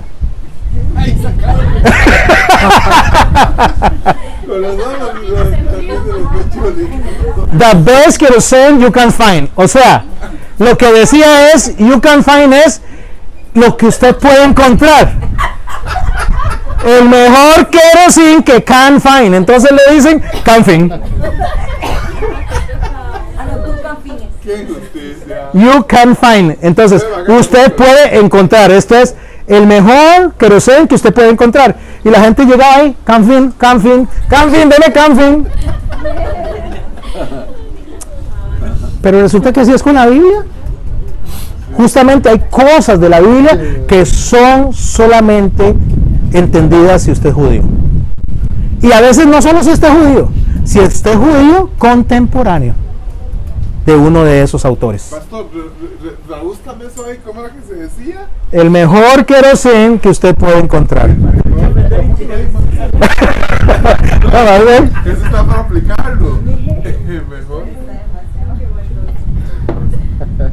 Seguimos. ¿Por qué les trato de explicar eso? Porque eso es un modismo. ¿Qué es un modismo? Un modismo es algo que es particular del lugar. Ahora, ¿qué es un hebraísmo? Un hebraísmo es el modismo que es particular de su lugar y yo se los explico a ustedes y a ustedes entienden. Ok, ese costarriqueñismo se convierte en costarriqueñismo cuando ustedes lo entienden. Porque yo les expliqué el modismo. El modismo lo entienden solamente las personas del lugar. El costarriqueñismo lo entiende cuando ya se explica. Entonces nosotros tenemos modismos hebraicos y tenemos hebraísmos. Cuando yo entiendo el modismo en que Jesús estaba hablando, como lo mencionó la pastora y como lo mencionó, ¿quién más? Mencionamos un texto. Cuando yo entiendo eso, en ese momento se convirtió en un hebraísmo. ¿Por qué? Porque yo sé que eso no es como pienso yo, es como piensan ellos, pero lo entiendo. Entiendo ese modismo. Entiendo esa expresión literal. Entiendo esa expresión idiomática. ¿Aurora? Pasó para comprender del hebraísmo. Entonces, por ejemplo, bueno, Campín solo nosotros lo conocemos. Ajá. Pero si viene, no sé, un mexicano y no sabe qué es Campín. ¿Y usted le explica? Ajá. Ajá. ¿Y se fue a otro país? Ya para él eso es un hebraísmo. No, es un costarriqueñismo. En este caso el campín es un costarriqueñismo. El hebraísmo es lo mismo, nada más que algo del concepto de los judíos. Entonces, en el momento que yo tengo el modismo judío y se los explico a ustedes, eso es un hebraísmo. Pastor. ¿Lo entiende? Porque él se va para México y le dice, mira un campín. ¿Qué es eso? vea, les voy a explicar, esto pasó por esto, se convierte en un costarriqueñismo en el sentido de que los únicos que lo entienden son los que les fue explicado. El concepto aquí es, nosotros estamos estudiando o buscando conocer lo que es el judaísmo, no para nosotros ser judíos, Exacto. sino para nosotros saber qué era lo que se estaba hablando en ese tiempo con los judíos. Sí, señor, porque ahora se entiende que es un pecado de muerte. Porque a mí hay gente que dice que usted se va a ¿cómo es? Judaizar. Sí, y no es eso, es conocer. No, porque si nos judaizamos, estaríamos contrario al carácter de Dios y a lo que Dios quiere. Él no nos manda a ser judíos. ¿Quién puede ser de aquí judío? Nadie. De hecho, ahora vamos a aprender qué es ser judío. Ninguno de nosotros puede ser judío. Listo. Pero sí podemos entender el judaísmo para entender a nuestro Señor Jesucristo, que era judío y nos hablaba como judío. Esa es la diferencia. Pero si usted y yo nos queremos judaizar, vamos mal. Vamos muy mal. Porque primero, para judaizarse hay que desconocer a Jesucristo y ya vamos para atrás. ¿Ok? Ejemplo, pagano. Pagano, doña Vilma, ¿qué significa pagano? ¿Qué entiende usted por pagano?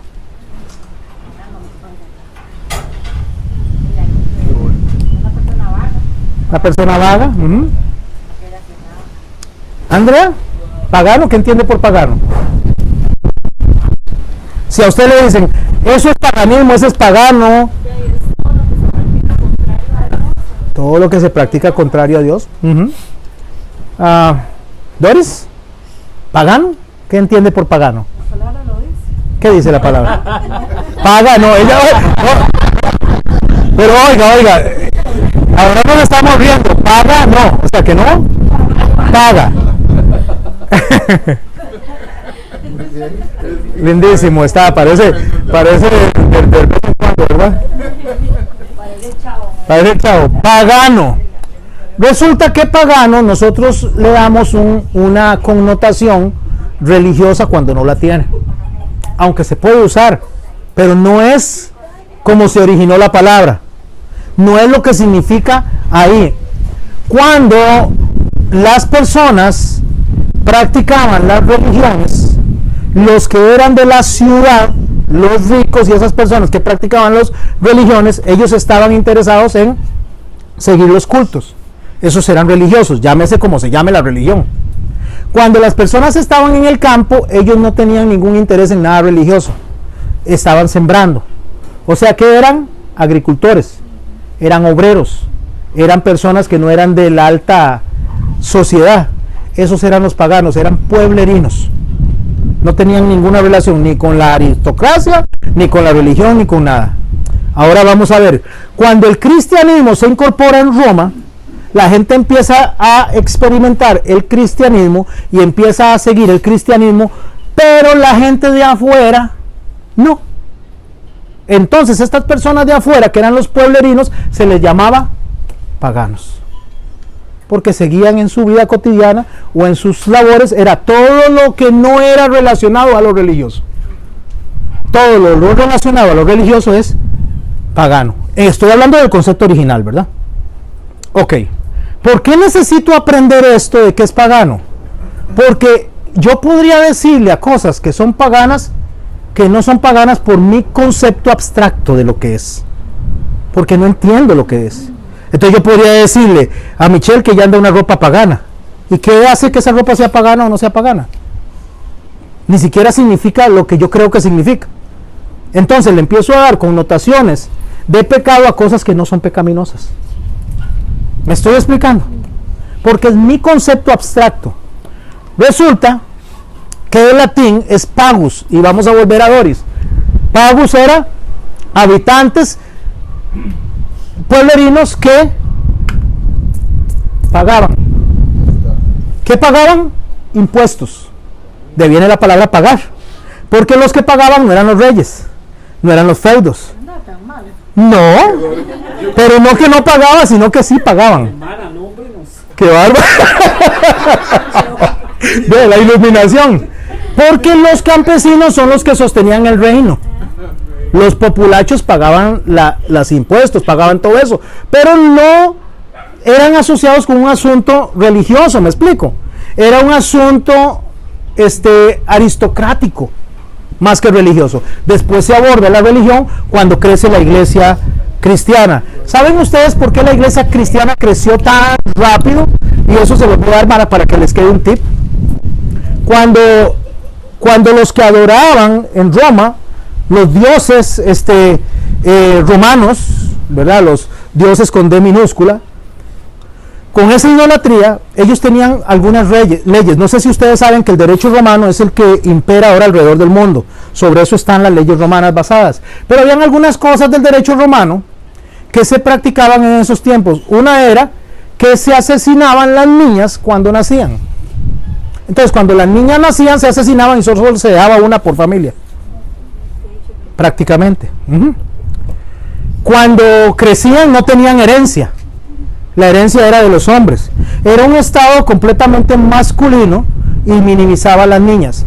Cuando el cristianismo inicia bajo los conceptos judaicos. Y los judaicos protegían la vida, protegían a las mujeres, protegían ciertas cosas que los absorbe el cristianismo. Entonces las mujeres cristianas empiezan a multiplicar. Había una relación de 130 mujeres contra 100 hombres. O sea, siempre habían más mujeres que hombres. Antes de que el cristianismo iniciara en lo que era toda la sección de Roma, habían más hombres que mujeres, en una relación de un 40%, o sea, 100 hombres contra 40 mujeres. Resulta que cuando el cristianismo viene y respeta a las personas, a los pobres, respeta a los menos afortunados, a los menesterosos, a las mujeres, a los niños, porque los niños valían 0 hasta los 12 años y ya no se empiezan. Entonces, claro, políticamente hablando, más que religiosamente, eso empieza a voltearse para el Imperio Romano, porque empieza a multiplicarse la cantidad de personas. A más mujeres, ¿qué pasa? Más niños, más vida, porque los hombres no se multiplican tan rápido como las mujeres multiplican, porque el hombre no puede tener bebés. Entonces resulta que la sociedad cristiana se duplicó y se triplicó en el Imperio Romano. ¿Lo entienden? ¿Ve cómo a veces nosotros no podemos abordarlo todo de una forma solamente espiritual? Sí, buscamos lo espiritual, pero tenemos que abordar esto como un libro, como una obra literaria, para poder aprender. Bueno, resulta que estas personas que en su momento eran agricultores y no tenían miedo de tener chiquitos o chiquitas, empiezan a conocer el cristianismo y empiezan a multiplicarse, se llenan, hasta que Constantino se da cuenta que el asunto está feo. Hay demasiados cristianos, entonces tenemos que unirnos a esos cristianos. En Gales, Paganite significa pagador, que es lo que venimos hablando. El pagano, ya le dije que era habitante de las comarcas, no voy a verlo aquí, sino que ve aquí arriba, está el rey, están los sacerdotes, están los oficiales y los feudos, y abajo están los esclavos o los sirvientes o los paganos. Pero como la religión estaba creciendo dentro del imperio, dentro de básicamente, mayormente entre Roma, y en las comarcas no había llegado la información, a esas personas que no tenían la información del cristianismo se les llamaba como paganos, y hasta la fecha se les sigue llamando paganos. No a los que no conocen el cristianismo, sino a cualquiera que no tenga una relación con la iglesia de ese momento. Por tanto, ¿cómo llegó entonces a asociarse esa palabra con religión hasta la fecha de hoy? O sea, ¿cómo ahora decimos aquel es pagano? No, si yo digo aquel es pagano, lo que estoy haciendo, aquel es pueblerino, es campesino. Ese es realmente el significado original. Pero ¿cómo llegó? Bueno, resulta que en tiempos de la absorción del cristianismo, llegó a ser en Roma lo relativo a ¿qué? A no religioso. El que no era religioso era pagano, y el que era religioso era religioso. Y entonces estos hombres que usted ve ahí con esa cruz, que empezaron a perseguir a las personas para cristianizar toda Europa y toda esa zona, en las cruzadas y todo eso, empezaron a matar a los que no se identificaban con su religión. No vamos a abordar qué religión, simplemente no se identificaban con esa religión. Contrario a la religión, así se introdujo esa palabra en las traducciones bíblicas, y por eso de ahora, o sea, nosotros entendemos en las traducciones bíblicas eso como pagano, porque quienes escribieron la Biblia en esas traducciones eran religiosos, y para darle identidad a aquellas personas no religiosas le pusieron pagano. ¿Qué les parece? ¿Aprendieron algo? Yo no sabía nada de eso. Bueno, porque necesita ¿qué? Expedientes. ¿Qué les acabo de dar? Expedientes. Entonces, el paganismo no necesariamente significa idolatría. No necesariamente. ¿Cuándo sé que significa una cosa o cuándo sé que significa la otra? Cuando abordo los expedientes. La palabra goyín o gentil. La palabra goyín es lo relativo al origen no israelita. Eso es goyín. Todo el no israelita es goyín. Sea donde sea, es goyín. Posteriormente, los pueblos, conforme fue avanzando, lo relacionan a todo el no judío, es goyín. Gentil, exactamente. Todo el no judío es gentil. Cuando Dios habló a Abraham, esto fue lo que le prometió. Que en un día convertiría a todo el mundo en Goy Gadol. Goy Gadol. ¿Qué es Goy Gadol? Por eso es que cuando usted dice a todas las familias de la tierra, a todos los habitantes de la tierra, no, Dios dijo Goy Gadol. La promesa de Dios era relacionada con las naciones. ¿Por qué? Porque todo el no judío es Goyim y todo el Goy Gadol es naciones. A eso se refiere. O sea, todo el no israelita. Ahora piensen a Jesús hablando. Goy Gadol es todas las naciones. Goy Gadol es las naciones, se refiere a las naciones. No todas, porque la palabra no significa todas, pero significa naciones. O sea, no israelita. O sea, no de ahí. Ahora piensen en Jesús hablando. Cuando él le hablaba a los israelitas, que decían, nosotros somos hijos de Abraham. A los fariseos, ¿sí? Nosotros somos hijos de Abraham, decía. ¿Qué les decía él? No todos los hijos de Abraham son israelitas, ni todos los israelitas son hijos de Abraham. Lo que él estaba diciendo es que este entendimiento que ellos tenían de Goyín no necesariamente es lo que está en su pensamiento como tal, porque para el pensamiento de él como tal, quien es de su pueblo, quien es de su raza, quien es de su pensamiento, no tiene que ver con un asunto étnico, tiene que ver con un asunto de adopción, ¿verdad? En hebreo Adán, pronunciado Adam con M,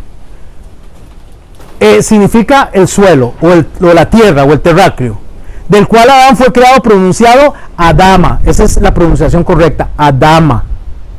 Cuando Dios dice Adama, es la misma raíz que significa la conexión con Gadoy, Goel.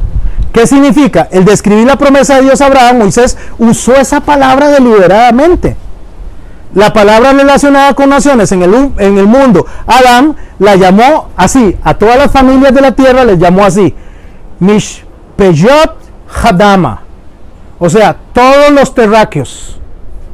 Cuando usted escucha el texto, lo que él está diciendo, en ti serán benditas todas las familias de la tierra, lo que él está diciendo, en ti serán benditos todos los terráqueos. ¿A quién incluye eso? A todos, a los goyim también y a los israelitas también, no solamente a unos. Por eso él viene y les hace esa aclaración, Jesús, porque ellos pensaban que solo haber nacido hijo de Abraham era suficiente. Y Jesús les hace así, mire mi dedito, así no es el asunto. En la Septuaginta, cuando la Septuaginta viene y se traduce al Nuevo Testamento, ambos escritos, que se pueden llamar koiné judeo-greco, o sea, los escritos de la Septuaginta, vemos que la palabra hebrea Hadama es traducida a etnei. Cuando se traduce a etnei, es la palabra que nos dice a nosotros étnico o etnicidad, de ahí producen esas palabras. ¿Cuándo se introduce la palabra etnei en vez de Hadama? En la Septuaginta, en ese momento.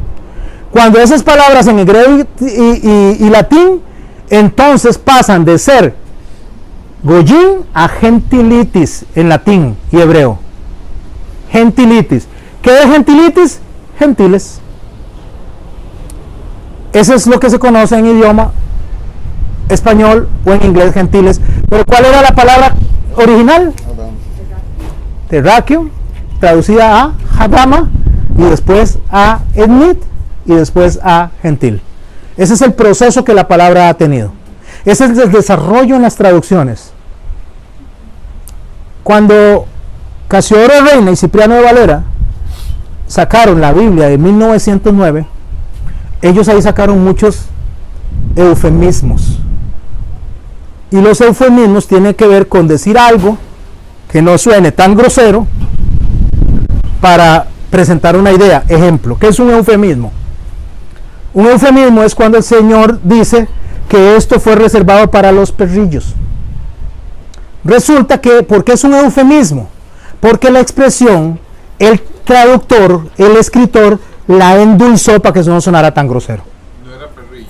No era perrillos. Era perros. Pero entonces el eufemismo hace que sea perrillos. ¿Lo estamos entendiendo? Pero yo tengo que irme allá, y a partir de 1909 empezaron a hacer ciertas traducciones para que nuestro oído fuera más dulce, algunas palabras bíblicas. Y al hacerlas más dulces, no sé si usted sabe, que cuando usted aborda la nueva versión internacional, hay una palabra que ya fue suprimida prácticamente en esa Biblia que está, lo estudiamos hace unos días.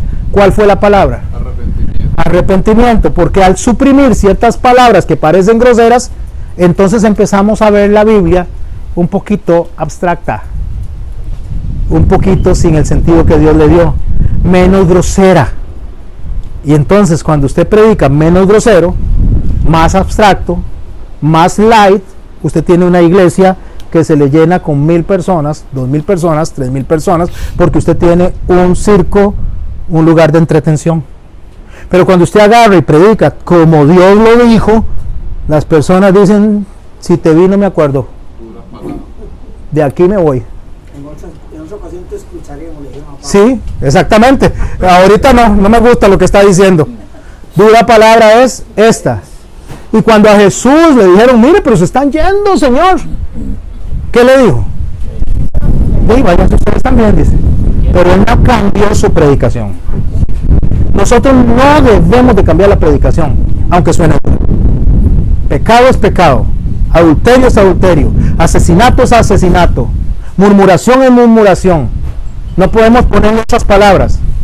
No, murmuración no es una comunicación, no estoy murmurando, lo que estoy haciendo es comunicando. Comunicación no acertada. No acertada, sí. No estoy mintiendo. Ahora, es una percepción. Le voy a dar una crítica. No estoy mintiendo, estoy omitiendo. Estoy omitiendo. Constructiva. Una crítica constructiva, Brandon. La Septuaginta es una traducción que se hizo del hebreo al griego. Eso lo hizo Alejandro Magno. Se llama Septuaginta porque se utilizaron a 70 sacerdotes que se metieron en unas cárceles. En realidad no eran 70, eran 71, pero se le llama 70 porque era todo el Sanedrín. Se metieron en unas cárceles, cada uno tradujo la Tanakh del hebreo al griego, y él comparó todas las traducciones a ver si no se lo estaban bailando, y de ahí nace la Septuaginta. La Septuaginta es una traducción, ¿verdad? Ajá. Seguimos. Pero al igual que pagano, o sea, relativo a no religioso, Goyín es lo relativo a no judío. ¿Les gusta aprender lingüística? ¿Les aclara muchas cosas? Ok. Así que paganismo es una connotación que representa esto: todo lo que no es de Dios, contrario a Dios. ¿A quién representa eso? A nosotros. Porque esa es la idea que nosotros tenemos. Pero tenemos esa idea porque se ha venido usando con esa connotación, aunque no fue originalmente esa la definición de la palabra. No porque sea malo. O sea, el paganismo no es, la palabra pagano no es malo porque es pueblerino, es de comarca, sino por ser guiado, por no ser guiado por el conocimiento de la verdad. Ahora la pregunta, ahí es donde Oseas, escuche, donde Oseas cobra sentido en la paradoja de la acción, ¿Por qué? Porque o sea, díjese, mi pueblo fue destruido, ¿por qué? Ahora pregunta, si la persona tiene falta de conocimiento, si la persona no vive conforme a lo que Dios dice que viva, si la persona no actúa conforme a Dios dijo que actúe, y vive, aunque cree en Dios como concepto abstracto, dice que adora a Dios como concepto abstracto, no como el Dios que quiere ser adorado, ¿esta persona es pagano o no es pagano? Es un pagano. Un pagano que se congrega. Eso es todo. Por eso es que cuando el Señor está hablando de paganos, está hablando de eso. No solo está hablando de los que no lo conocen, le está hablando a su pueblo. Y a veces su pueblo mismo los trata como paganos. ¿Por qué los trata como paganos? Bueno, justamente eso es lo que la mujer de Job recibió. Y eso lo vamos a ver mañana. Cuando le dijo, has hablado como una fatua, como una pagana, como una no creyente. No le está diciendo que es pagana. Le está diciendo que su respuesta en ese momento no era conforme a lo que debería ser la conducta de una mujer que conoce a Dios. Eso es algo así como que Michelle llegara a la iglesia y entonces Michelle viene y se pelea con Rafa, y Rafa, no me gusta esa camisa tan anaranjada. No, y ahí mi hermana, parece que no fuera esta congregación usted. ¿Entendemos esa expresión? No le estoy diciendo que no es de la congregación. Le estoy diciendo que su conducta no va de acuerdo a ser de la congregación. Y a veces nosotros le damos un sentido a una expresión que dio en el momento y que no, justamente no significa lo que yo creo que significa, porque no abordo qué cosa. Los expedientes. Qué lindos que están. Si tienen un cienzazo. Y se hace una doctrina. Entonces tenemos gente pasándose los yuyos con lavados de pies. Unos a otros, ¿sí? Sí, porque el Señor nos mandó a lavarnos los pies. El Señor no nos mandó a lavarnos los pies. ¿Qué fue lo que hizo el Señor? Cuénteme, ¿cuál es el centro de la enseñanza de ese pasaje?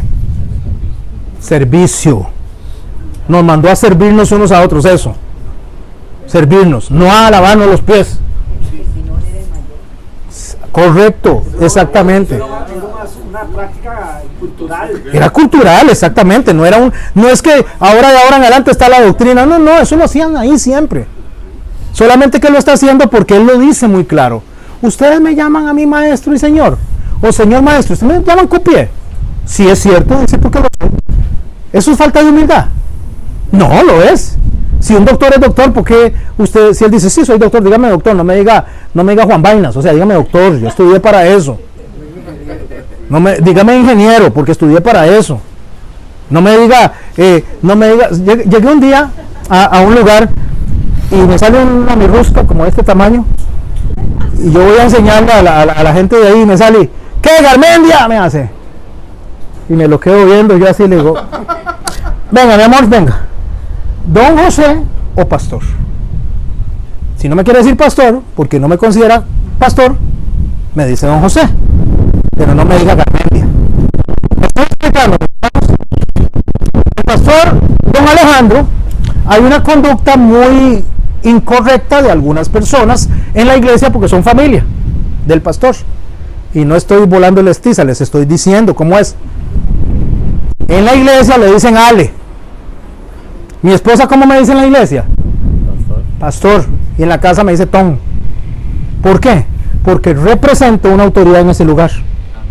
Y cuando usted se refiere al pastor en la iglesia, debería referirse como el pastor, no como Ale.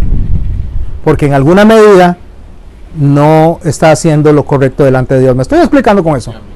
Él no es Ale en la iglesia, él es el pastor. Si usted me ve en la iglesia, a mí en la iglesia, mi amigo Charlie, que tenemos más de 35 años de ser amigos, me dice pastor. Y en la casa me dice Tony. Pero en la iglesia nosotros debemos de dirigirnos a la persona de forma respetuosa. Yo en la iglesia no tengo que decirle mae, o sea, don Rafael o Rafa, por su nombre, ¿ve? No mae, compa, que tuanis, no, nada de eso. Eso está mal, muy mal. Muy mal. Ok. Quedan 10 minutos. ¿Alguien me acuerda que vamos por ahí? No voy a ni explicar eso. Lo que es judío y judaísmo. Vamos por la número, ¿qué número es? 73. ¿Alguien lo puede anotar por favor para acordarme? Quedamos por la 73. Sí, ¿en qué le puedo servir, joven, aún? Es que estaba escuchando ahí unas enseñanzas que han sido de mucha edificación para mi vida, y de hecho, una de las que escuché, este hermano, este pastor, teólogo, hacía una explicación de este pasaje de la salvación. Y entonces hablaba de este pasaje que es Juan 6:44, cuando Jesús dice que nadie, algo así dice, para no confundir, dice, ninguno puede venir a mí si el Padre que me envió no lo trajere, y yo lo resucitaré en el día postrero. Hay otras versiones que dicen que ninguno puede venir a mí si el Padre no lo atrajere. No lo arrastra. Bueno, más que todo atrajere. Entonces, este hermano decía que realmente el original no es traer, es arrastrar. Arrastrar, exactamente. Pero es lo que usted decía, que algunas personas cuando hicieron el cambio, para que no sonara tan feo, ¿verdad? Imagínense, es que ninguno viene el Padre, o sea, a mí si el Padre no me arrastra, ¿verdad? Entonces dice, lo atrajera, o sea, como, entonces, pero ya para nosotros esa palabra cambia un poquito, ¿verdad? Choca. Porque atraer es como más de seducir, ¿verdad? Pero arrastrar es que aquel no quiere y yo lo traigo, arrastrar. yo lo traigo. Pero realmente eso es lo que dice lo Es original. correcto. Y entonces eso me hace entender que definitivamente la salvación no es porque yo quiero, es porque el Señor me arrastra, me trae. Es ¿verdad? correcto. Entonces, ahora que usted decía eso, cuando yo escuché esto, a mí se me amplió, ¿verdad? Porque digo, ay, ¿verdad? Uno va, como que se le amplía más el entendimiento y entiende un montón de cosas mucho mejor, ¿verdad? Porque solo una palabra pasa. Cambia todo. Sí, exactamente. Más por el concepto que uno tenga la palabra. Qué buen cierre. Gracias a Dios por ese cierre, gracias a Dios por eso. De eso se trata. Cuando él me dice, yo le digo arrastra porque ya yo lo he leído en el texto como es. Entonces eso es lo que hace. Dios nos arrastra porque nadie puede venir a mí si yo no lo arrastro. Porque dice que el hombre no busca a Dios. Dice, por cuanto todos pecaron están destituidos de la gloria de Dios. Porque no lo buscamos. Es más, no podemos, no queremos ni podemos. Entonces Él nos arrastra. ¿Ves lo importante de conocer las palabras correctamente? Don Mario. Me lleva esto a aquel pasaje de Lázaro, ven fuera. De hecho, Él es el que lo saca, ¿verdad? Después vamos a abordar un poco más ese texto con los expedientes. ¿Sí? Vamos a abordarlo con los expedientes porque Lázaro no sale, lo saca. Correcto. ¿Ok? Lo arrastra. Lo arrastra. No podía sacarlo porque estaba todo vendado, como una momia. Ni iba con brinquitos, ni rodando. No podía salir. Y resulta que aparece afuera, lo arrastra, ¿verdad? Bendito Dios por este día. Le voy a poner la tarea que le toca esta. Bueno, la tarea trimestral es la misma, de estar leyendo la Biblia, sacando todo eso. Hay pequeñas tareitas que yo les pongo, como la última que le puse de escuchar Spurgeon, ¿verdad? A veces son así, entonces le pongo escuche esto o escuche esto, ¿verdad? Entonces, Aurora, y la última participante de Aurora. Me llamó la atención ese pastor, porque la forma de exponer la palabra fue como poética, ¿cierto? ¿Así? Era como mucha poesía, como no sé, tan bonita, pero es cierto que... Sí, Spurgeon, sí, porque él es después vamos a hablar de Spurgeon. Spurgeon es una de las personas que encaminaron, como Wesley, como otros pastores, pastor, a ver que me recuerda. Se llamaban el príncipe de los predicadores, porque enseñaba muy hermoso, ¿verdad? Muy hermoso. Sí. Pero qué dicha que escucharon eso, ¿verdad? Porque es muy importante. Pastora, ya que usted cerró con eso, ¿nos cierra con la oración? Eso se las pongo en el chat. Ajá.